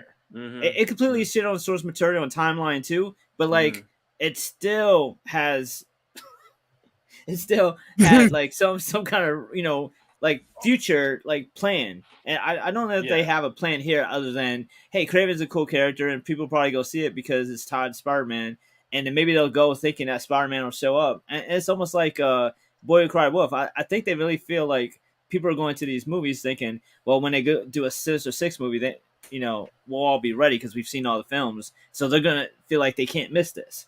But I don't think they will ever do. It's the Spider-Man most baffling approach to building a cinematic universe, like more so than what Warner Brothers did with DC. It's so they're just trying to make a bunch of individual movies that they think will be popular because of ties to Spider-Man, even though they'll never show Spider-Man. That then maybe if they have enough of these individual successful movies, then they can maybe bring them all together in some way. And I think Madam Web might be how they try and do it, because even if you notice, there's a shot in the trailer where he's like lying down and all these spiders are coming down on Web. So they're trying to tie it in some way. I saw that. Yeah. It feels like the use it or lose it clause that they used to have during the 2000s where you got to make a movie. X-Men, Spider-Man, like, even if one of them bombed, it's just you got to keep using it or the rights revert back to Marvel. But there's enough Spider-Man films with Tom Holland being made that I can't imagine that they have any risk of losing those rights. So it's just a cash grab because they know that if you attach, a Spider villain to a film, there's enough, ancillary interest in just, latent fans like, hey, it's close enough. It's kind of Spider-Man-ish. It's in his world. It's his villain, even though he won't be in it, that they're going to make enough money to justify just constantly putting this shit out. And it's really frustrating. This is where I checked out right here. This is right after he gets bit by a rhino and he becomes a were-rhino. It looks like the shit that was growing on dude's arm in Game of Thrones. Yeah, he has the grayscale. Man or something. Yeah, he has grayscale. This is where I checked out. As soon as I heard him say his name, okay, we're gonna. This is why they call me Rhino. Like literally, when I heard that, and then I saw this shit, I was like, yeah, I'm out. Like I'm people really starting to out, miss bro. Paul Giamatti in the fucking mech suit now. Yeah, know, right? bro. Me too. Like literally, when I saw this, I was like, yeah, I'm checked out. It's a done deal for me. I'm checked because this was terrible. Like a Ninja Turtle bro. arm or something. Yeah. Like literally, bro. I'm like, yo, you just took something that I love so much, and the thing is, I loved Kraven. I still love Kraven in the comics. Yeah. Because he is highly calculated, highly capable, and on so many different occasions has fucked Peter up. Like literally. And not even just Peter. Like there were even Punisher too. Punisher, exactly. That's what I was about to say. He whooped the Punisher ass a few He times. whooped the Punisher's ass a few times, bro. And this is what I'm saying. Like when you have a character like this, you know what I mean? The first time, hey, bro. The first time Kraven touched ground in New York City, it was havoc. Oh, yeah, like, literally, bro. Yeah, dude. Havoc. And it wasn't like he was just going around biting people's noses off, chasing cars, chasing trucks. Highly calculated. And at first, he worked in the shadows. You didn't even know you was getting your ass whooped by this dude. And that's what we're going to see in the Sony, the Spider-Man video game. Yeah. That's what we're going to. And the thing is, like, with this, it drives me nuts. And like, so was somebody in the chat said comic fans aren't taken into consideration by movie studios, never have been, never will be, just got to accept it. Yes, they have. That's absolutely not true. Okay. For one thing, especially when you see, and we're going to talk about like the Flash, shortly, but like whatever you think of the movie, like financially, it was a flop. Like, and it still made a decent amount of money, but it was like 20 million below expectations. and it's the money, like based on the budget, it's not going to do well overall. But the point is, but the point is that the money that some of these, especially now, people are kind of right now staying away from the box office if something doesn't really draw them in. Without the hardcore comic fans, all right, and that's the thing that people don't realize is that the comic book fans like fuel a lot more of this stuff than people realize, because this stuff now, comics and comic conventions and SDCC and NYCC and stuff, those things have blown up so much and gotten so much closer to the mainstream that people like us are like, case in point, I just took my wife and kids to see Spider-Verse. Yeah. All right. And I had already seen it, but I brought them to go see it. Like, they're relying on people like us to bring our kids, all right? People that grew up reading this source material and love it, have a wife or a husband and 2 or 3 kids. Now, all of a sudden, you've got a family of 4, 5, 6 people going to a theater to see a movie. That's big money when you add all that up, all right? You look at the 4 of us right now and all of our wives or husbands or girlfriends and you know, kids and nieces and nephews and stuff, all doing like family or big friend outings to go see all of these movies. That makes a big difference. A hell of a big difference. And people underestimate the size of the comic book community that is helping to fuel these shows on Disney Plus, these movies in the theaters. And they, you know, and they just say, oh, you just got to accept. It's like, no, we're not going to just accept that, you know, that we're not, like, they're not thinking about us when they're making these movies. All right. And the case in point, you get, like, if it weren't for people like us saying, hey, this isn't right, this isn't working, this isn't okay, you wouldn't get, now, whether anybody, however you feel about like the DC EU reboots and recasting and stuff like that, you wouldn't get a guy like a writer director like James Gunn as the head of a studio, where maybe that can work out in our favor. You wouldn't get those kinds of people in those positions of power in these studios being able to go in and make the movies that they want to make as fans, and hopefully that works for us. But like, yeah, but it's just absolutely a farce to think that the comic book fans are not taken into consideration when these movies and shows are being made. And all you have to do is look at some of the most successful ones and how much respect those films showed to the comic book fans to know that people like Kevin Feige and like those guys, they are paying attention to the comic book communities and fans. Yeah. So again, take this with a grain of salt for people who do want to see the film, but I will tell you, for those who have seen this trailer, and if you see this, if you haven't seen the trailer and you're only looking at this poster thinking that it's a good film, please don't be fooled. Because anytime somebody like Vinny can actually go watch this trailer and watches the trailer, that says a lot. You know what I mean? So again, he never watches trailers. And to basically see that, and when I heard it, I was like, okay, come again. So like, even what Renz Talentino said, what universe is this that Vinny basically watches a trailer? It's a lot said. You know what I mean? Because Flash broke the universe. Because a movie like Kraven should have been like, all right, they want him there. But I'm watching it to try to sell me on going. Yeah. That's something wrong with that. Yeah, bro, definitely something's wrong with that. And it just didn't give, it just, again, failed on so many different levels to deliver, what we thought it should have delivered, and it didn't. So it is what it is. But we're going to move on from here. And we're going to actually go into now, again, I want to put this up for people who haven't seen The Flash. Spoiler alert. We are about to dive in, and we are about to spoil the fuck out of this film. You've had a few days to see it. So if you haven't seen it and you have intentions on going to see it, you don't want to be here right now, then that's completely fine. But we are going to spoil and talk about The Flash film. Hey, I will say the CG, especially with the lion in Kraven, was at least better than any of the CG that was in the Flash.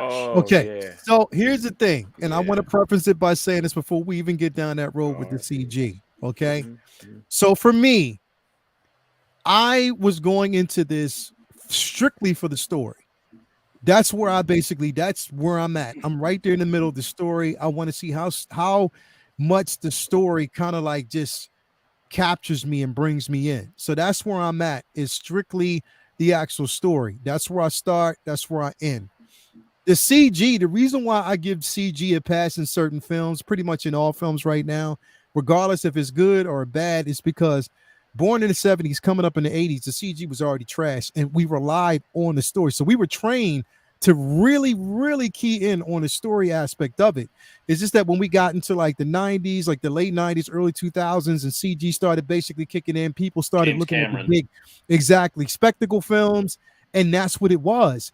And even with that basically being said, a lot of people rely too much on the big spectacle CG filled film blockbuster and less on writing. So we got like the CG, yeah, it can be up to par, but if the writing is terrible, you lose it. And a lot of films have actually been that way. So on the merit of just storytelling, when I'm looking at the story that's being told in this film, I completely enjoyed every bit of it.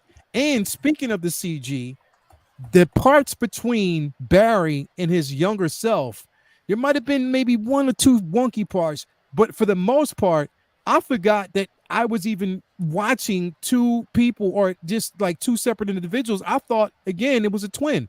I forgot all about it. That's how good it felt. Michael Keaton, he can do no wrong. He killed this film. Sasha Cali, loved her performance, even though I thought that she should have had more.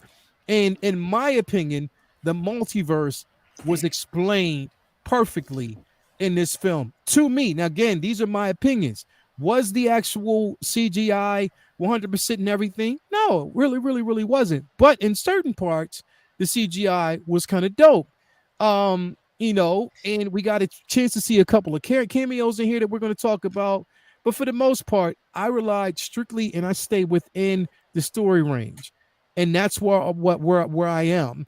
I went and saw Vinny, we saw it on Thursday night. Yep. I enjoyed it Thursday night. Had a chance to see it on IMAX the second night, and I enjoyed it. I definitely did. And I thought the film was phenomenal. I started out basically giving it like a 9.5, it dropped down to a 9. Right now it sits like an 8.5.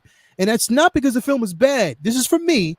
The film is incredible. I loved it. And it was so good to see Keaton on film. Now, one of the reasons why, in my opinion, that the score dropped, and it's just mainly because I'm biased, is because you do not. Now, mind you, I know everybody was just so hype about the Batwing, but you don't pull the fucking sheet off the Batmobile and that shit don't get no run in this theater at all.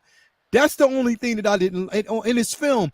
I wanted that thing to get at least some run. I wanted to take us back. I wanted to hear the music with Keaton inside of that car. I wanted to hear that, and it didn't happen. I just thought, again, they fooled us, right, Vinny? They fooled us with the trailer and had us believe that as soon as he pulled that sheet off, that we were going to see that car at least once. We saw it, but it didn't move. All we saw was Barry fall asleep inside the motherfucker. So that was one of the reasons why the score kind of dropped down for me. But other than that, I did definitely enjoy it. And the emotional beats in this film were incredible. I definitely loved it. The banter between him and his mom, just how heartfelt that was, and I thought that, Ezra Miller gave an incredible performance. They gave a really incredible performance, and I loved it. But I'm gonna pass this on, Vinny. I'm gonna go to you first. What did you think about it, bro?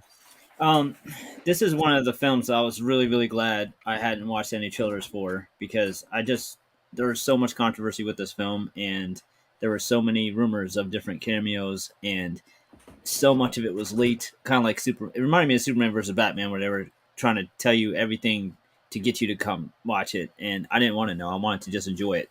But what pleasantly surprised me was, not knowing anything and trying to avoid so much, I didn't realize how big a role Keaton would have in this. I thought it might have been just like a passing cameo. I didn't realize he was so, prominently featured in this film. And the mainlined dose of nostalgia that I got watching this film took me right back to my childhood. Like, for a lot of us around our age, like '89 Batman was a big jumping off point of, you Yeah. know, fandom, right? That was one of the first movies I seen in theaters. I remember it coming out like the day after my birthday, and my parents taking me to see it, and I had so many like '89 Batman related birthday presents that like I still have merch from that film since I was a kid. And I've always felt like, Keaton was my favorite Batman of all time. I've seen that film 1,000 times. It's so amazing. And the, one of the interesting things I walked away from this film with is we were robbed of decades of Keaton Batman films that I wish we would have got, because Yeah. he stole every scene he was in, Yeah. and not just as Batman, but as Bruce Wayne too. Like Bruce Wayne, like Michael Keaton as Bruce Wayne, even as Bruce Wayne, just has this presence that's just Yeah. undeniable. Like you feel like Yeah. he's the Yeah. smartest man in the room. You feel Mhm. like you have to listen to him. You feel like And they he could proved kick it. your ass. Like Yeah. he's the fucking man. Like you feel like in the comic books a lot of times, or you'll see Flash interact with Batman like he's scared of him. Like I remember there was a Howard Porter drawn scene where Batman has his hand on his shoulder and he's like, "Oh my god, Batman's touching me!" Like he's fucking afraid of him, and you get that a little bit with this film, and then all the fight scenes with Batman. Like I'm sorry, but like some of that shit is better than the warehouse fight scene. Like that Yeah. the one on one fight scene from '89 Batman where he fought the martial arts dude was like, I remember as a kid my mind exploding watching that, and Yeah. there's scene after scene of that in this film. I had no idea the Batwing was in it. So when I seen the Batwing on screen, I just like I damn near cried. Like seeing the Batmobile again, Yeah. I was shook. I was just absolutely just floored with Michael Keaton's Batman in this film.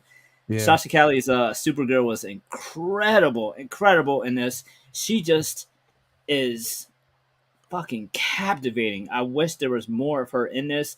I don't know what is going on with any of this shit in the future, but I hope they find somewhere for her in future films. She Yeah. nailed it. Like that costume is fucking beautiful. She looked so bad at like she was incredible. I love the like kind of twist on the Dark Knight Returns like locked up Superman, Yeah. version of her like not with sunlight. Like that was really cool too.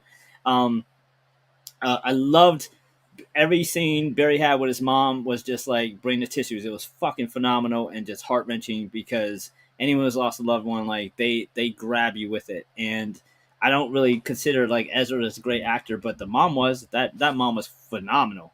And like the scenes with him as a kid was just perfect. I loved the phasing scenes in the beginning. That was really cool because phasing is one of my favorite Flash powers that I Yeah. feel like even in the CW show they kind of like gloss over sometimes and don't really like get into it, but they got into it with this. The CG has gotten so shit on, but it didn't really like. There wasn't really many times in the movie where I was like, "Man, that CG sucks." I was involved in the story enough that I Yeah. wasn't really like picking apart CG as I was watching it. Yeah. And if you were like great, that's fine. But just for me, it wasn't anything that really like stopped and took me out of the film at all. I love the phasing sequences and I love the special effects with the fight scenes. So and the CG for young and old Barry, I never felt like like this is wonky. It felt smooth. It felt like there was just two actors that looked like Mhm. Ezra Miller on screen. It was really good. Yeah. Um, Yeah. I did not care for the Justice League cameos. Affleck's Batman scene just really didn't do much for me. Either did Wonder Woman. It felt really forced. That was a long, drawn out opening scene that once we got past that, ironically, once we got past that opening scene, everything else was pretty great. Yeah. Storytelling wise, it was really cool watching them have to fight Zod, despite the fact that it didn't make much sense when you have maybe one of the greatest comic book rogues galleries and you use a Superman villain. I mean, I get the story why they did it in the story, but to have to know that at one point this movie was Flashpoint and it made it to this without the actual Flashpoint story without Tom and Martha, without Reverse Flash. Now, obviously, this is all going to be something that they can build towards if they do more with this, but it would have been great to see Reverse Flash and and give him a villain. And I'm not really loving that it was so self-contained. Like this could, I'm sure it's on purpose, so that way if they don't want to go forward with this universe's Flash, they can have a nice chopping off point. But they didn't set shit up for future. They didn't have like Reverse Flash show up at the end or anything like that. And I'm still not sold on Ezra as Flash, his run style, and like all the drama and shit that he brings to the film. But there was so much else that this movie did for me that those things were not enough negative at all for me to not feel like this was a great film. Like, and I was super hesitant to really like. I had no opinion going into it. I was just like, I've always loved Flash as a kid, reading his comics, and I've always felt like, why is there 100,000 Batman and Batman movies, but why can't y'all do Flash and make a Wonder Woman movie and make a Green Lantern movie? And I've always wanted to see a Flash movie. I always felt like that would translate really well. The TV show, at least for the first couple seasons, was phenomenal. It always seemed like a no-brainer to me to do a Flash film. I'm glad we finally got one. Hopefully, whether they go forward with Ezra or not, they try again with Flash. And I had a lot of fun watching it. I mean, yeah. I mean, granted, a lot of the fun I had was with Keaton and Batman, but I feel like it's really conflicting because there's so much drama around this movie based on the Ezra shit, and will they even be doing this Flash going forward? And that hurts Shazam too. Like a lot of people are like, why am I going to go see this? It's canceled. They're not going to go forward with it. So what do I care? And a lot of people go see Marvel movies because they don't want to be lost when the next one comes out. So when you say that there's never going to be a next one, why would you? Some people might not care to go see it because it's going to end. So I dug it. I really enjoyed it, and I can't wait to watch it at home. And you know what I mean. Like I was like, run that back. I want to see Batman get busy again. Yeah, definitely, bro. It was super dope. Brendan, your thoughts on definitely, because we talked about it a little bit yesterday. Yeah. But what's your thoughts on it, bro? So I enjoyed it. It's probably a 7 out of 10 for me. I don't think it was as good as some other people that I've talked to, and I think the CG was more egregious than some other people feel, and that's fine. It's everybody's taste. The tone setter at the beginning, that action setup at the beginning, was really one of the things that definitely soured me on the look, the style of the CG. In that the babies just look fucking creepy. Yeah, it was that scene was so horrible. But that scene went on for so fucking long. Yeah. Like, and this is the Flash, and it was so slow. Yeah, that shit just fucking dragged. And here's the thing: the chase parts with Batman, I dug. And every time back to, every time it got back to the. Oh, sorry, I might have froze for a sec there. Yeah. The chase parts with Batman were dope, but every time it cut back to Barry and the babies, it was just it was creepy, and they looked creepy, and it just went on and on and on for so long. Now I will say, I know where that fucked up faceplate on the Batman hot toy came from. Bro, that came from the CG of Batman when Batfleck is supposed to be talking, when it's looking straight down the bike on him. Awful. Because that CG was atrocious on his face there. That didn't look anything like Batman or even an actual live human being. Nope. That was so that's where they got that hot toy. So the hot toy is actually accurate to the fucked up scene in the movie. Yeah. But I know Andy Muschietti, the director, like, he went out and said the whole, oh, like the CG, it's not bad. It's supposed to look that way. It's stylized while he's in the Speed Force and that stuff. I'm not What? buying that. I'm not buying that part. Call 1000% bullshit on that. Hell yeah. 1000% bullshit. Yeah, Hell nah. yeah. And here's the reason. First of all, it's like, look, I understand he's the new writer and director on this, and that he wasn't doing stuff in the Snyderverse before. But you've had Barry in both the Whedon version and in the Snyder cut in the fucking Speed Force, and it didn't look anything like that. Hell no. Okay. Mm-hmm. I think they had bad CG, which is inexcusable because they had like 2 years while this was delayed to work on the CG. So it's inexcusable to me that it was that bad. And I think that's one of the things. If this wasn't delayed and it came out when it was originally intended, I don't think I would be as annoyed by the CG. I'd be like, all right, well, that's not good. But like, to me, there's no excuse for it to be as bad as it was.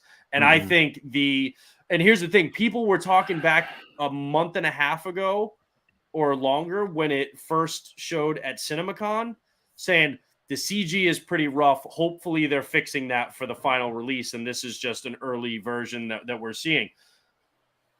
That's what everybody was saying. And if it was true that this was a stylistic choice rather than they just didn't do a good job with the CG, motherfuckers from the studio would have been out there laying the groundwork saying, no, it's stylized. It's supposed to, so that people would be ready for it when it came out. And they weren't doing that. So I'm sorry, but I call 100% bullshit. I think they were just trying to say, oh no, it was a style choice to cover up the fact that the CG in the movie is just shit. And to me, it wasn't just when he was in the Speed Force, because some people didn't have a problem with it, but there were some, not all of them, but there were some moments when it was just the two Barrys, and you could very clearly tell which one was CG.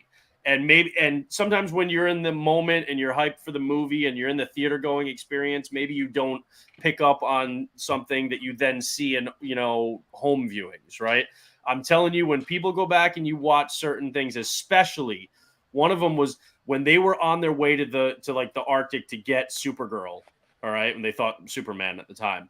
And the younger Barry is in the flash suit, and then the older Barry is in just like a jacket and winter jacket and stuff. You can tell that Ezra is in just the winter jacket. You could tell that there was a body double in the flash because it was CG'd Barry's face onto, and it was so fucking dog shit. It was so bad that it was inexcusable to me. Like the CG in this movie, no two ways about it, in my opinion, was like a piece of dirty fucking toilet paper. It was bad. Straight up, it was bad. They did a better job in the 60s with Haley Mills in The Parent Trap in mimicking two people than they did in this movie. That's just my honest opinion. So there's that. That's the CG. And that, like, in this day and age, because we've been able to have such good CG, that pulls me out of the movie a lot. If it was one or two instances, wouldn't be that bad. But when it's throughout the entire film, and for me it was, that kills me. And a couple other negatives, and then I'll get into what I loved about it. But I personally, and this is a personal preference thing, so this isn't like universal for everybody or anything. I know there are comic book tropes, and they're used for a reason because they can be good in a way. Like, tropes aren't always necessarily a bad thing, right? But I'm not a fan of the superhero loses his powers and then has to go on a journey of self-discovery to get his powers back right before the climax at the end to win the whole fucking day, Age old trope. They use it every fucking Well, they got that from the Flashpoint Spider-Man 2, and I don't even like the fucking Raimi movies, and like but it's a constant thing. It happens in the comics, in TV, in movies. How many times have we seen somebody? Superman 2 loses his powers, has to go on the journey of self-discovery to get them back. You know what I mean? and so it's just unoriginal for me. And you can take excuse me, you can take a trope, but then add something to it, your own creative perspective that makes it fresh, and people are willing to say, okay, I know this has been done a lot, but I like the way you're doing it, and you can forgive that. I don't feel like there was anything creative about the way, like, I saw it coming a mile away. I was like, oh, he's gonna fucking lose his powers, and the young one's gonna get him. Like, it was telegraphed to me. So that's a personal preference for me. I don't like that particular trope, whereas other tropes I do like. So I can totally understand if that didn't bother other people. But for me, I'm not a big fan of that. And Vinny mentioned the TV show earlier, and yeah, the first couple of seasons were really good. And what I liked about those that I felt they didn't do well in this movie, I mean, young Barry gets the powers. He picks shit up pretty quick. Like how to use those powers. He's entering the Speed Force and traveling back in time when Barry says, "You're not fast enough yet." Want to bet? 2 seconds later, he's fast enough, right? He leveled up those powers way too fast for my liking.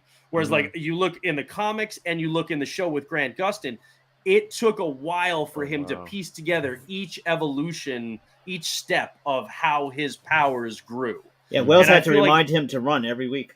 Yeah.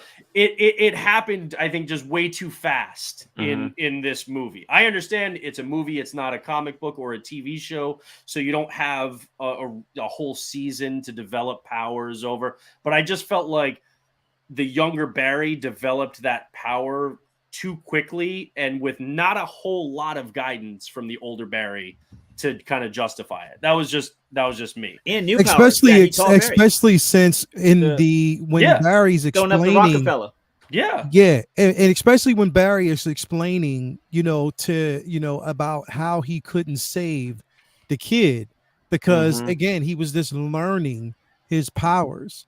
You know exactly. What I mean? I also don't like that no, they he was took saying away. All he could save was the one kid. He couldn't save the kid's father. He couldn't save his father. I don't understand them taking away the basically the ambient force field that Flash has when he's rescuing people to not be affected by the speed. Like, Speed Force is supposed to protect people as he's saving them. Like, he can empty a skyscraper that's on fire and save everyone. And now he has to come up with some kind of workaround where he couldn't save thousands of people in a couple seconds. Yeah. So it was, again, I just think they were trying to condense something into a short time span for the sake of a film. And I just felt like it wasn't earned. And so that was a downside to the story for me. The last negative that I'll talk about, and this is more just because it's a lot of negatives. That's a lot of negatives. The last one, but this is born out of a positive in just that Michael Shannon is so good as Zod that I feel like they underused him. In this movie. And to me, my favorite moments in these types of movies are when you have a really good villain for a hero to rise to meet, right? And he didn't even fight him. And I felt like it was like, it's again telegraphed that the villain is the, a version of Barry, but he doesn't really, like, Zod is such a good character. Like, I would have rathered it be more Barry tries to go up, doesn't lose his powers and then but Barry tries to go up against Zod, gets his ass kicked and is demoralized. And maybe he seeks out Bruce Wayne to try and beat Zod. And he has to contend with this villain that he essentially helped create the scenario where now the guy who could have beat him, Superman, isn't there. So Barry feels it's on him to beat him, but he never really goes up against him. So I think, and Michael Shannon is such a good actor, give him more of a role, give him that role as that menacing villain for Barry, where Barry thinks, I can't beat this guy.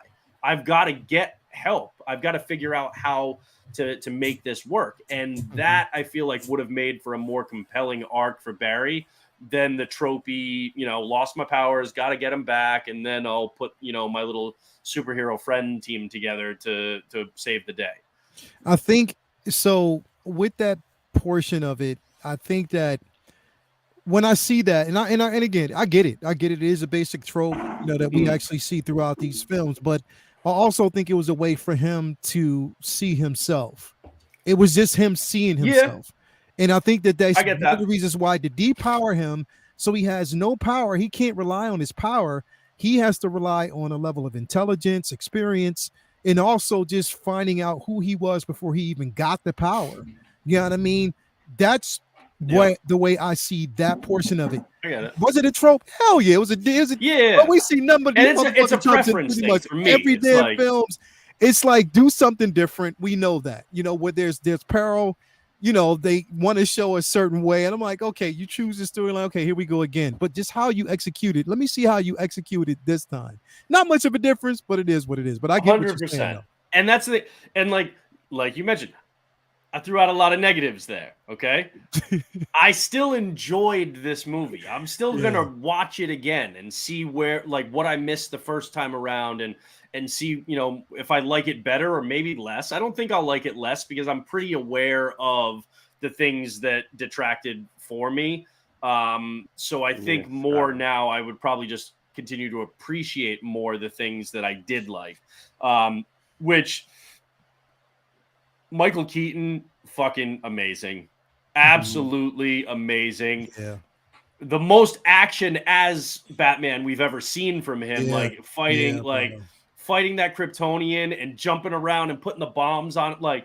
That shit was phenomenal, bro. It reminds me of the second season of Mando when we see Boba Fett unleash on those stormtroopers. It's like we always knew that Boba Fett was badass, but we never got to see what we knew he was capable of until that episode of Mando. We never got to really see what Vader was really capable of until that scene at the end of Rogue One. And we're like, that's the fucking Vader I've always known. You know what? When you touch on that, bro, this is why, and in my opinion, I don't give a fuck. It's just my opinion, why I've actually said Michael Keaton is the best Batman that ever wore a fucking suit. For me, you're not alone. A lot of people. And the reason why I say that, right, is because let's compare.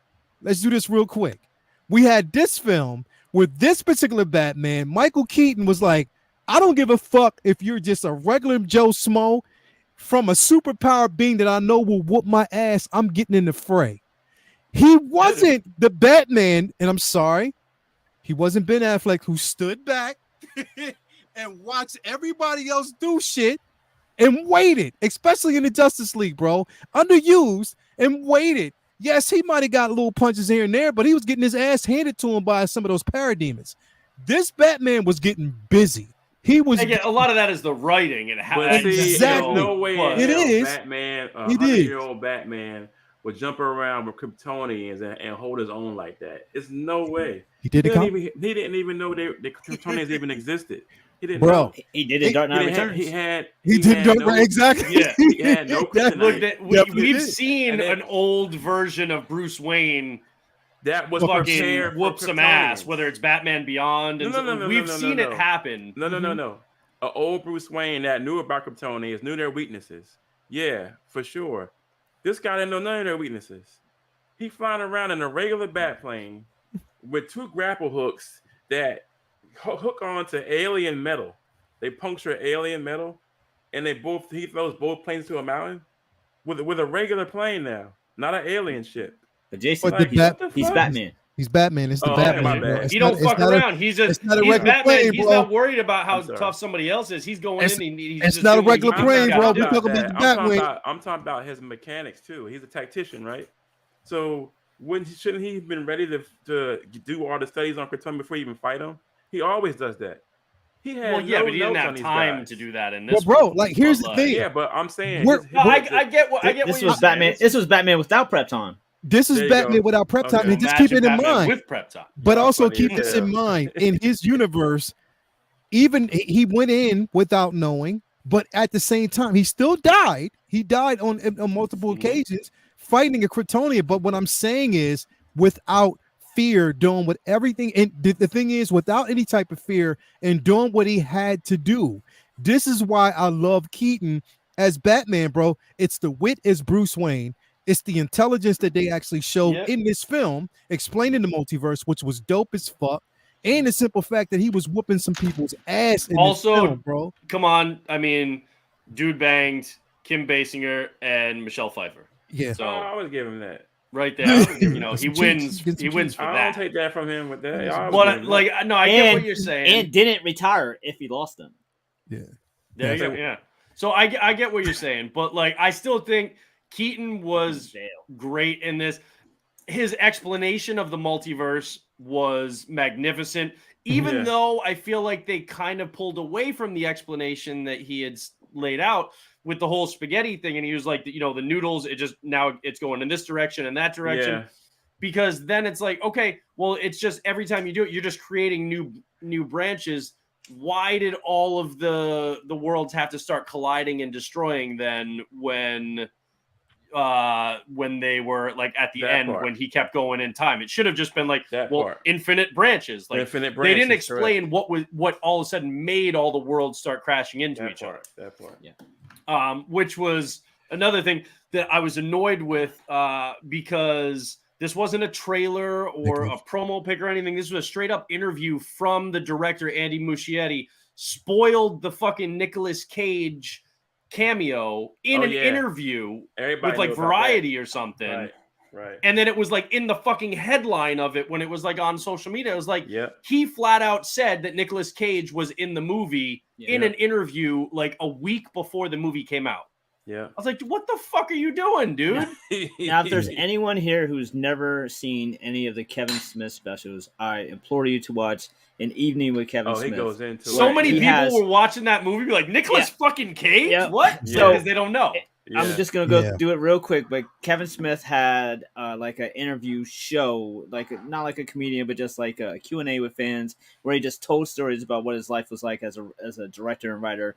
And one of the stories he told was when he was hired to write a screenplay for Superman movie that was supposed to star Nick Cage and be directed by Tim Burton, and the producer really wanted a grounded version of Superman that didn't fly a lot, didn't use powers a lot, and he wanted the climax of the film for him to fight a giant fucking spider. And Kevin was like, "What the fuck are you talking about? Like, have you never read a comic?" And he tried to do it, and then they eventually didn't go with Kevin Smith's script. They obviously didn't ever make the Tim Burton Nicolas Cage movie, and then eventually the next film that producer made was fucking Wild Wild West that had his giant fucking spider in it, and it just showed you just how ridiculous a lot of these creative guys are. That like we shit on movies that suck with the writing or directing a lot of times, and a lot of times it's not their fault. It's the producers telling the writers what they want to see for themselves, and not just letting the creatives just do their job. So it was a great behind the curtain look at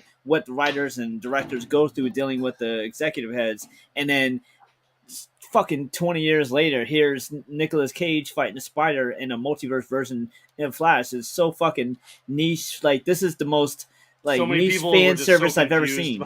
Like, there's got to be like only a few thousand people who knew what the fucking point of that. People are like, I know Nicolas Cage is having a comeback, but really, what the fuck is he doing? Yeah. But this shot is from actually back in the day. This is the actual. This almost happened. Nicolas Cage was almost real fucking from Superman. back like 30 years ago. Yeah. So that was annoying that it got spoiled for me. At least the Christopher Reeve, at least the Superman and Supergirl. Now that was where the CG was bad that I noticed, because I was like, yo. Oh, it was bad for both of them. But the whole movie, man. We at least had that's the first time Supergirl and Superman, those versions, actually got on camera together. Yeah. So that was cool. But the CG again was fucking horrendous. I mean, I still like I said, Keaton was great. Sasha Kaye was phenomenal as Supergirl. That is my favorite Supergirl costume. That costume looks so fucking good. Yeah, I like that. Obviously, she dies and Michael Keaton dies in the movie. I love that part. Yeah. She did say that she's met with DC and Warner Brothers about possibly playing Supergirl again. Because the original ending too was supposed to be Michael Keaton and her showing up, not George Clooney. Yeah. But they changed it in the reshoots and got rid of that. And so now apparently like Ben Affleck's version is just dead. It was just gone. And now, which again, to me, it didn't make sense. I don't see why you needed to do that at all. Like to have either, replace Ben Affleck at the, and then now they're in there. I think that's just pointless. I'm pissed that we'll never see more Keaton and Batgirl, because I'm sure that would have been the highlight of that film as well. Well, they got some shots out of the picture with him and the Batgirl and the Batmobile in the alleyway. I just saw them online. Yeah, but we're never actually going to see that. So that sucks. Yeah, no. I would like to see her in like an Elseworlds movie again in this role because, like I said, she's great. So all for that. She was phenomenal in the role. I love her. And what the hell is wrong with you, dude? Because when you were talking, I was just listening to Jason co-sign shit that you were saying, and then like when you said something about the CGI, I just heard the pain in his voice. He was like, "Yeah, the whole movie, man." He sounded exactly, bro. He sounded like fucking Terrence Howard, bro. Yeah, he's like the whole movie, man. That's pain, bro. He's not wrong, though. He's not wrong. He's never wrong when he agrees with me. That's pain, exactly. Exactly. He sound like Terrence Howard, bro. He's like the whole movie, man. The whole movie. I miss Superman.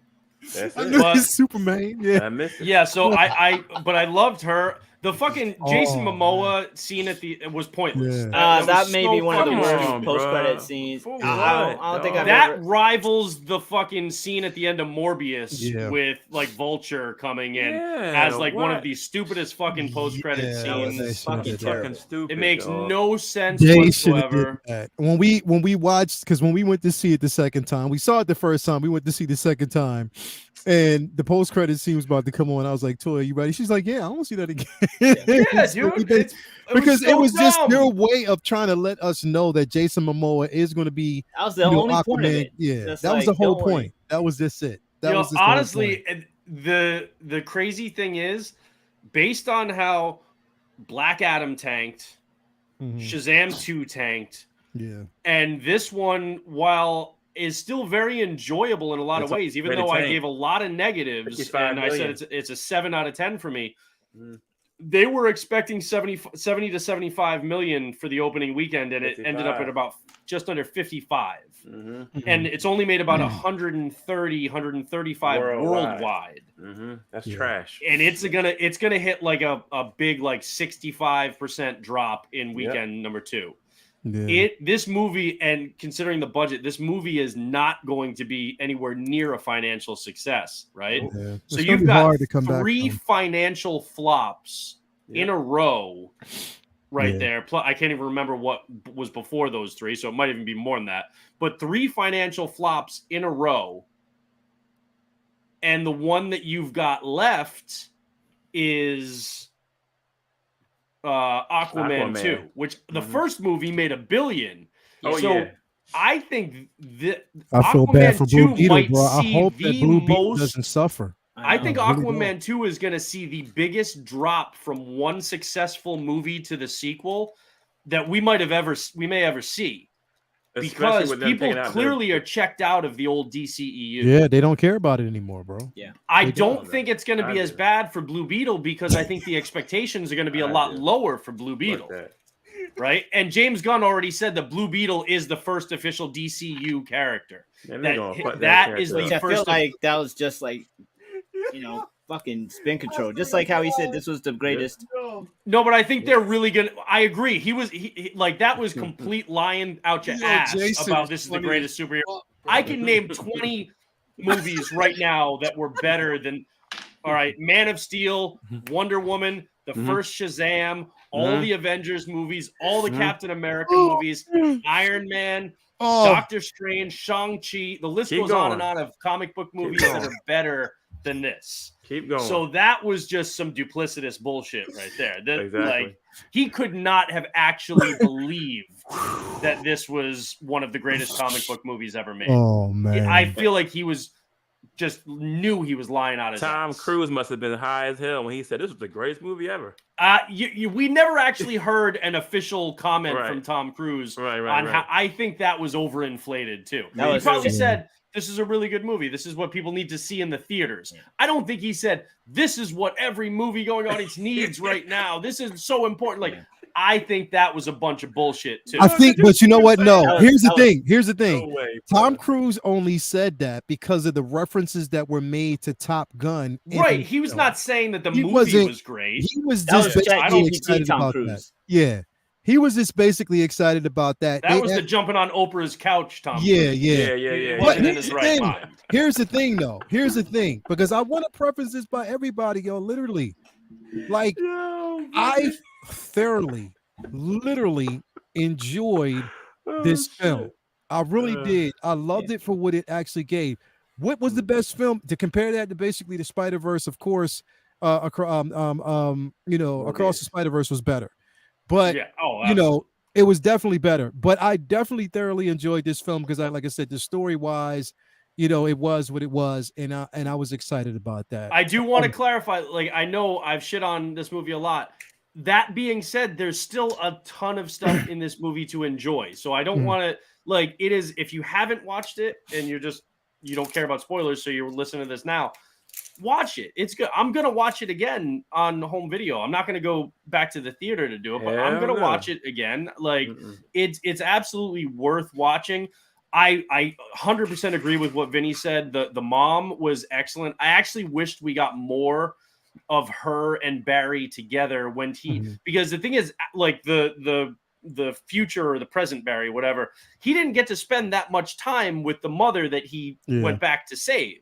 Yeah. I think it would have been more powerful emotionally if he got to spend more scenes with her before he had to go, because then him coming to the realization that he had to let her and that whole world die at the end, I think would have hit harder. So I would have, just me personally, I would have liked more of that because I think it would have fed the film emotionally better. So, and she was so good as the mom. She was great. I loved her as the mom. She was amazing. So also I was a little bummed that like, really, we're just not even going to touch on who actually killed his mom, because I would have much rather like a reverse flash. Are they saying reverse flash tease or something? They said that reverse flash. So he did basically come out and say that reverse right? flash did it. It was just, but he says that outside of the movie. There's nothing in the movie that gives you that. Yeah. Exactly. So ultimately, it's a good movie. It's flawed. I liked it. I want more Keaton. I want more Sasha Kaye. I want more of the mom as Nora. But ultimately, I am not going to miss Ezra Miller as Barry Allen.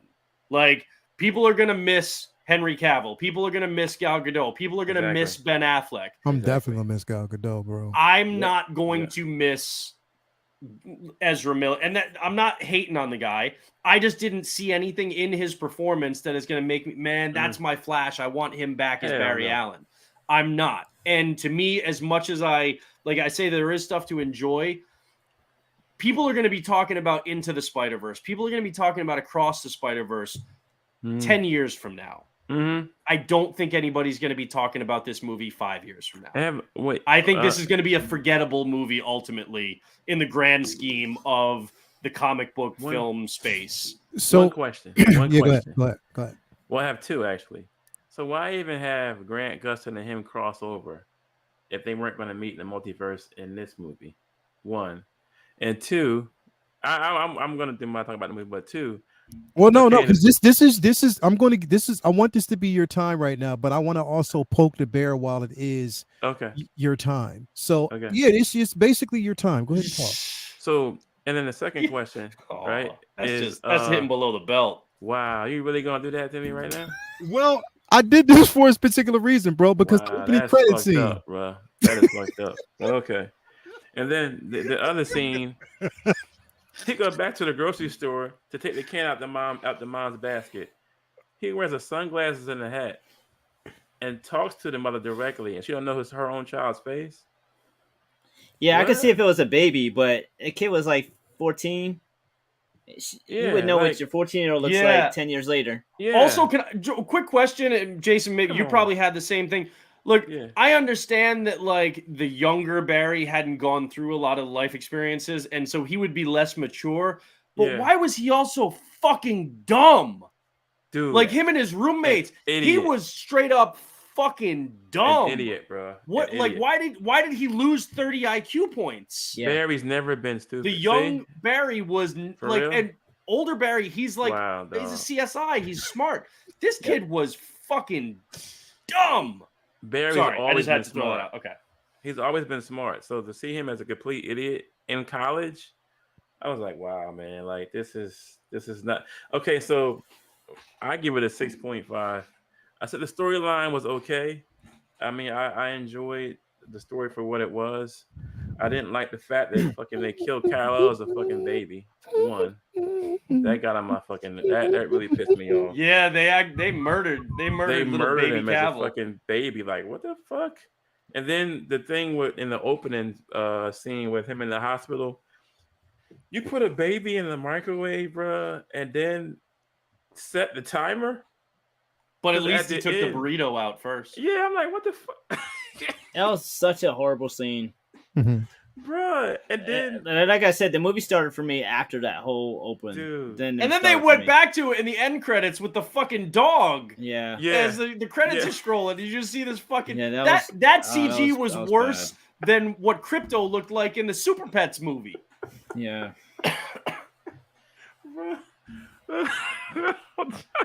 Bro, 6.5. 6.5. I can't give it no more than that, man. How did the I liked Keaton as a kid. He was my first Batman. I didn't like Adam West. Keaton was the dude for me coming up as a kid, right? Wow, are you really gonna do that? They were all in the film. That's the only reason why I'm bringing it up, bro. But you really gonna throw Superman in my face like that? I'm just saying they were in the film, bro. I see how it go. But anyway.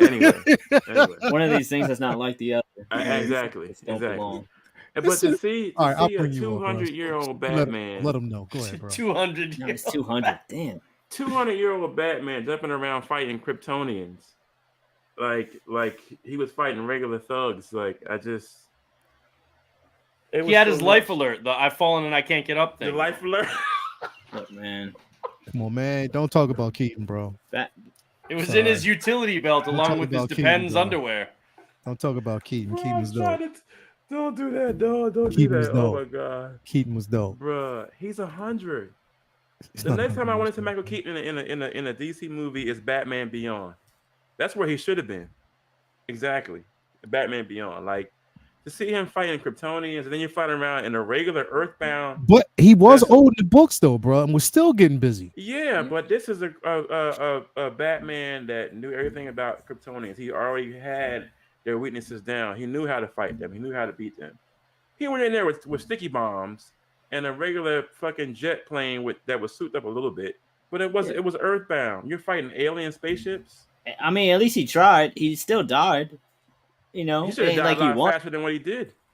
Bro, I'm sorry, Keaton. Listen, he died, but he put up a fight while he was dying. I give him the fights with the humans when he went to Russia. I give him all them fights because we had Dark Knight Returns and freaking what's my other one when he was old. Man, I can't remember the name, but we seen him fight in the comics at 50, 60 years old. So that part in the tunnel, in the silo with the Russians, I give him that all day long. But you want a battlefield with aliens, big boy, with no plans. I'll just go in there with sticky bombs and my air gun and try to kill him if I can. Yeah. Hey, Ben Affleck did the same with the Parademons. He had a gun. He had one of their guns, and when it ran out of ammo, he was like. Boy. He had nothing I guess I'll just sit this one out. With an alien. Yeah, he sat that one out. Somebody said it. Somebody said it in the chat. I didn't realize it was true. I thought they were just trolling Jason. But Hot Toys really fucking did just drop a Henry Cavill. Yeah, I just showed it on screen, baby. I just showed it on screen. I didn't notice that's what you did. Yeah, Oh, I just showed it on screen. Yeah, they did that's that. that. Wow, man. That's Should fucked up. Zod's That's fucked up. Codex That's fucked up. Retriever Shank have been able to even fucking hurt Sasha? If it's Well, she was Kryptonian, still. If it was Kryptonian metal. Yeah, but she had been locked up in that thing for all those years. She wasn't. Yeah. She wasn't. Well, no, her when skin- she was out in the sun, she was using her powers. I think it was Yeah. because it was Kryptonian. Kryptonian metal. Well, that. but now that see, and- does Kryptonian metal count the same as kryptonite? Like, yeah. could yeah. Same Zod have minerals. used a Kryptonian, knife instead of kryptonite to fight? Well, you got to think Superman? about it too, bro. That's a Maybe. fucking disrespect. I don't think like a human could have been strong That's enough to so stab fucked her up, man. and have it Yeah. go through. But I'm Zod gonna throw my with computer Kryptonian right metal, now, I think. dog. Could. I'm gonna throw my shit in the trash. But right that's now. just comic book science that we're just Yeah. making up on the spot. I'll We buy don't know. another one, Yeah, bro. I'm gonna throw this computer in the trash. This is so fucked up. Seeing that little punk ass picture of. I swear to God, that's trash, bro. That is. Because they flat out say Wow. Justice League. Like that's gets Cavill. yo, why That's they garbage, just bro. did this? I don't believe, bro. I can't believe They it. drop it today. That's pretty fucked up. Trash, dog. I'm Trash. not We'll gonna go- lie, it's pretty funny though. Here's Oh, I hate that suit. I hate Now that suit. this. I hated them killed doing me, this bro. because they should have saved Blue and Gray for Brave and Bold. Batman, Brave and the Bold. Yeah. Mm-hmm. I like the color. is- I don't like the suit design. The honeycomb like stuff on the Yeah, side. and I don't know what the fuck was going on his chest. He looks like he's about to jump out of a plane. It looks like an unfinished suit. Like Yeah, that's yeah, supposed exactly. to be underneath the suit. Like why is the that thing on is, top? when I see this film, when seeing the CG portion of it here with him on the bike and everything, I appreciated that more than when he actually wasn't on the bike and he was talking to Diana in the Flash. Yeah. That mask looks so tight around his face. I was like, Mhm. yo, it just didn't aesthetically. It I didn't don't know look why right they at all. use the same cowl from freaking BVS or Justice League. Something would have been better than that, man. Like that one is garbage.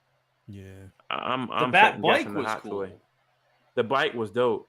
I've got every Ben Affleck Batman that Hot Toys put out. So like to see this suit, I'm second guessing like a motherfucker, bro. I really am, dog. Because I don't know if I'm gonna get this. I might just get the bike if they sell the bike I'm not separate. getting this figure. Hell no. Yeah, I'll probably get the bike by itself because this is People giving is- me shit for getting the blue and gray WB 100th anniversary Bale, but I'd way rather that. I than got this that. fucking suit. I ordered that too. I'm not Yeah, letting dude. that go. I didn't. I couldn't. Sorry. I no. got it. Fuck Do you that. think they're gonna? Do you think they're gonna do a? I mean, they first of all, they better fucking follow through on the teaser image and make Supergirl. But do you No. think? Do you think No. Hot Toys will make the young Barry in the Batman Returns suit that's like that he spray painted? Oh, I that's don't money. know. I don't That's know. money. They'll They're do it. giving us the Dark Flash, but I don't know about this. Yo, that Dark Flash, that's caca. Yeah, That's straight up caca. yeah. It was That thing was looks cool when he first literally showed up. like caca. It was cool when he Dude. first showed up because I thought it was Black Flash. I thought it was Death I thought For it was him fucking up was, with- for him what's his fucking with name? the timeline.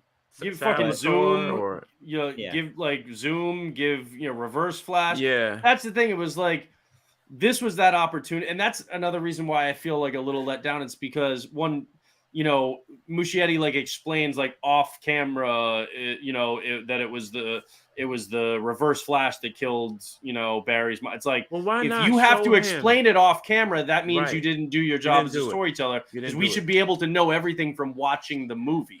No But- red lightning, no nothing. Yeah, just show us a little bit of that. Red lightning. But Something. it's like this was the chance too that we could have seen a zoom, we could have seen It's just the reverse flash, Saboteur, and we Saboteur. didn't get it, and we're not going to now. We could have seen like Yeah. Godspeed or something. We're not Something. going to Yeah. because this is it. Now it's like whatever flash happens down the road, but it's like it's just missed opportunities knowing that this is the end for this. Think about the fact that we've seen a Shazam movie with no Black Adam and a Flash movie with no Reverse Flash. So retarded. The writing is just stupid, bro. The writing. So is Jason, did you retarded. like the film, bro?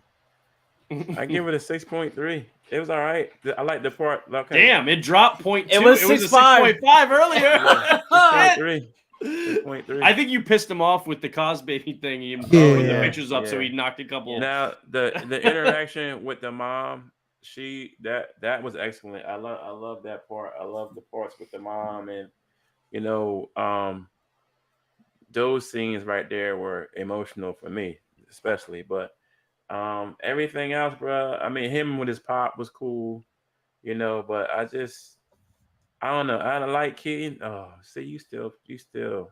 I'm just showing you the scenes, You bro. Like, still stabbing and jabbing. See, no, I'm that's so not. I'm foul, just bro. still throwing you the scene, bro. That's so foul, dog. But Keaton was good, you know. for Jason. Yeah. In the chat, Yomo had said Inart teases a Cavill and Hot Toys was like bet and dropped a Cos baby. Ain't that some bullshit? Mhm. That's some straight bullshit. The timing man. is just too perfect, man. It's perfect, It's- dog. Fuck. It is what it is, man. I don't know. I couldn't get into it though. Hot The Toys CGI. meant to do a tease like Inart, but because it was a Cos baby and it's so small, they're like, oh shit, we show the whole thing. Show Yeah. it. Right. Yeah. I mean, listen, all in all, bro, like I said, for people out there who haven't seen the film, again, I kept it light. I mean, there were a lot of shortcomings, but there were also a lot of things that were incredible about the film. And for me, it was Sasha Cali. I mean, she did good. I loved her, bro. I'm giving her I that. loved her from the So beginning. good. She was did so good. good as this character. And I hope we get a chance to see her again somehow in some iteration. I She's just got think to that be in Elseworlds. But yes, or she know or what maybe was they in actually Elseworlds. let her be the version of The Kara blonde. in the comics. Woman of Tomorrow Woman of that they Tomorrow. announced. Yeah. I don't know. If they do, I would be so happy, bro, because She's got the chops, man. she can With the do it. does. blonde, She too. has the That chop. suit is so good. Yeah. Yeah. It was Now, definitely see, dope. what I liked about her, because I don't know, it hurt me that Superman wasn't there, but her representation of the Flashpoint version of Superman or whatever, but being Supergirl instead was dope. Mhm. She even had the long hands and everything from not having no sun.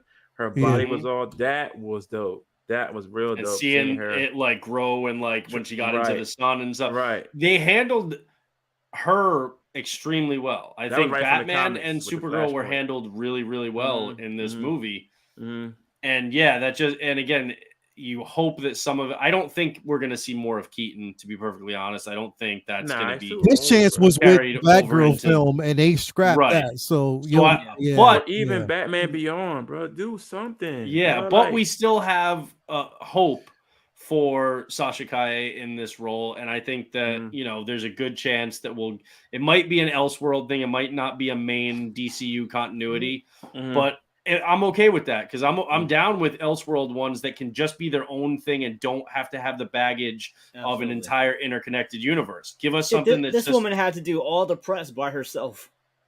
It's crazy. But you know what? Ezra The funny thing is, I think that's going to be great for her career. Yep. I mean, she hopefully she's a future star, but she had to do all the press by herself. All the press for this movie was others, directors and actors saying that it was they her liked and it. Keaton. And the only time they fucking even had Ezra, like they let him out the fucking cages, they wheeled him out there like Silence of the Lambs and drugged him up, and then just had him like smile. He was waving already drugged. They didn't need that. He was so sedated. Like they shot him with 3 tranks before he went out there. Just don't fuck this up. You know what I liked about her too was the fact that she reminded me of like old school heroine, as far as like what's my girl Sigourney Weaver from Aliens, or she was like what's my girl from Terminator? Damn, I keep forgetting her name. Linda Hamilton. Linda Hamilton. Yeah. Where who's in the 5th season of Stranger Things. Right. Oh, she is? They just announced that she's in season 5, yeah. Oh, I can't wait to see that shit. That's my girl. But to see her do what she was natural with her power. She was natural. She didn't try to overdo it or be more than Henry Cavill. She was her own representation of a Kryptonian female, and it wasn't overdone like Captain Marvel punk ass. Like she played the role to the T. I give her that. Because at first I was kind of scared and leery to even see the movie because I thought she would be like, a Captain Marvel type character trying to overdo everything. Well, with her, it came so natural, and I appreciated that performance from her. You know what I'm saying? My 6.5 is not judging her at all. Like, she's on the outside. She get a Yeah. straight up 10 for me as far as her performance, because she killed it. Because Yeah. she did the Flashpoint thing to the T as far as what Superman was when they first got him out of the cell. Um, I thought I mean, I wanted her to kick Zod's ass so much more, but she Yeah. wasn't that powerful yet. You know what I'm saying? But Yeah. at her as Supergirl, I'll buy it. I'll go see her. She let her emotions, and that's the thing. I don't think she was not powerful enough. She I let think her she was emotions get in the uncontrolled. way. She was uncontrolled as soon as she found out. When he told her he killed Kal-El. Yeah, when he called that he actually fucking killed snapped, she bro. snapped out because she was sent there to protect Kal-El. But Yeah, again, I hope we see more of her. She's also a crazy talented singer too. Yeah, I really bro. hope that we get more of her in Yeah, DC. she killed But it, I bro. love the fact that she sat down with Cavill. Bro, that's so much respect, dog. Like heroin or people playing those parts nowadays, they don't go to the fucking dudes or whatever for a reference anymore. It's like, but she did correct that though. She corrected that. She said that she talked to Cavill after the film was filmed. But just the fact that she talked to him, did bro, that, yeah. I don't even care, bro. That's just showing the fact that she respects the character. She knows what Superman means to geeks like me, as far as, like, damn, like Cavill's gone. So at least she took the time out to go freaking talk to the boy and tell him, look, this is what I did. You know what I'm saying? Like, what? They're not doing that. They're not doing that no more. Yeah. So she is like an old school 80s action female to me. You know what I'm saying? That whole, with the way she stepped into it with ease, bro. No overdoing it, letting the role come to her. I was feeling that. Her on screen was dope. Yeah, and that's the thing, is like, I'm hoping that Gunn sees the potential with that character, bro. Yeah. I'm hoping that he does. I hope he does. Yeah. He sees the potential of how good she can be, and and in the role. And I hope he gives it to her, bro, because I think that she's incredible. I think that she needs more. Even if they do like an Elseworld type of situation, or bring her in like a multiverse type of situation, still be dope. I can think it would still be but dope. I want to see her with Superman. That's what I want to see. That's what I want to see. And if it's not Cavill, if it's the other boy that you want to see her with a super, and I think we'll get that, bro. If they bring her in, I think that we'll get that version. It might not be the Kal-El that she knows, but definitely I would want to see something like that. That would be interesting play on it. So James Guns, if you listen, give her a chance, man. Anyway, we're gonna bring this to close because, like I said, we've already gone into almost we're almost 2.5 hours in. Thank you guys for basically being here tonight. It was a great discussion, man. Jason, what you got going on next, bro? Work and waiting for figures to come in. I'm waiting for a Rogue. What else I got? White Vision, Rogue. The K2SO droids, I got 2 of those. Yeah. And Chaos Forces, what the hell else did I get?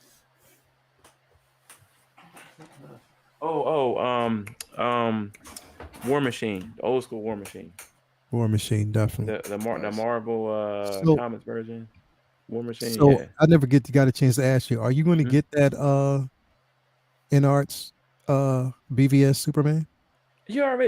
You asking me, bro? Yeah, that's going to be done. As they drop the okay to pre-order that thing, I'm getting it. Hell yeah, definitely. Yeah, man. of course. But as always, bro, you had me dying tonight. Thank you for being here, bro. I'll just tell you the truth of how I feel about things. Like you was betting the whole movie, man. Yeah, man. It was all trash, man. All trash. Vinny, what you got coming up next, bro? Just catching up on regular job stuff, and I'm in the middle of a gauntlet now with a whole bunch of big jobs lined up. So after I get out the other end of that, I'm looking forward to working on some new pieces for the next con I got coming up in August. But I got a minute before I get to that, so it's just doing that, and Uncivilized Scoundrels on Thursdays when we are back, and hopefully we'll be back this Thursday, so we'll see. All right, and we got some things to talk about. Yeah, absolutely. What's next? Star Wars next? August? Yeah. somewhere around there. It August, seems right? like it's been a minute, but yeah. Yeah. Other than that, just same old, same old. Yeah, man. As always, bro. Thank you for being here. If you haven't already, Pleasure to be here, man. Art, Jedi Pimp, Master Sergeant 2, aka Baby Powder Smack King. That's me. That's me. Last but not least, Butt Naked. What you got? What you got? Man, pretty low key. Just got some client work and then comics. Reading a whole lot this coming week. So if people didn't check it out last week, my recommendation from last week is definitely the new Black Panther #1. That one is good and sets up a new paradigm for T'Challa that I think is going to be pretty interesting. Now that he's kind of like a fugitive from Wakanda, so definitely check that out. That's a good jumping on point right now. Yeah, with Namor running it. and then Wednesday, this Wednesday, 2 books to check out. One of them is Philip Kennedy Johnson, really good writer, is taking over with the new Hulk run. So that's starting with Hulk #1 on Wednesday. And then one thing that I suggest everybody read, because we talked a lot about this last week, and there's no way we're not going to at least share a few thoughts on it next week. Next week, yeah. Read it. Ultimate Invasion starts Wednesday. Yeah. Pick up that book at your LCS, download it on Comixology, whatever you want, but read that because it drops Wednesday. There will be words about how they kick this thing off next week. So just be forewarned. Definitely.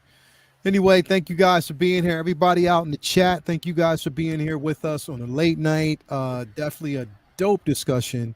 Covering a lot. And then next week we'll basically cover, the whole Stan Lee documentary and the controversy surrounding that. So we'll cover that next Monday. So just stay tuned for that as well, among other things. But again, thank you guys for being here, everybody. It's been a great stream. Everybody out there for chatting or hanging in there with us and keeping the chat going. And yeah, we will be back next week, same time, same channel. You already know what time it is, man. Comic book talk with friends all day, every day. Let's go. Peace.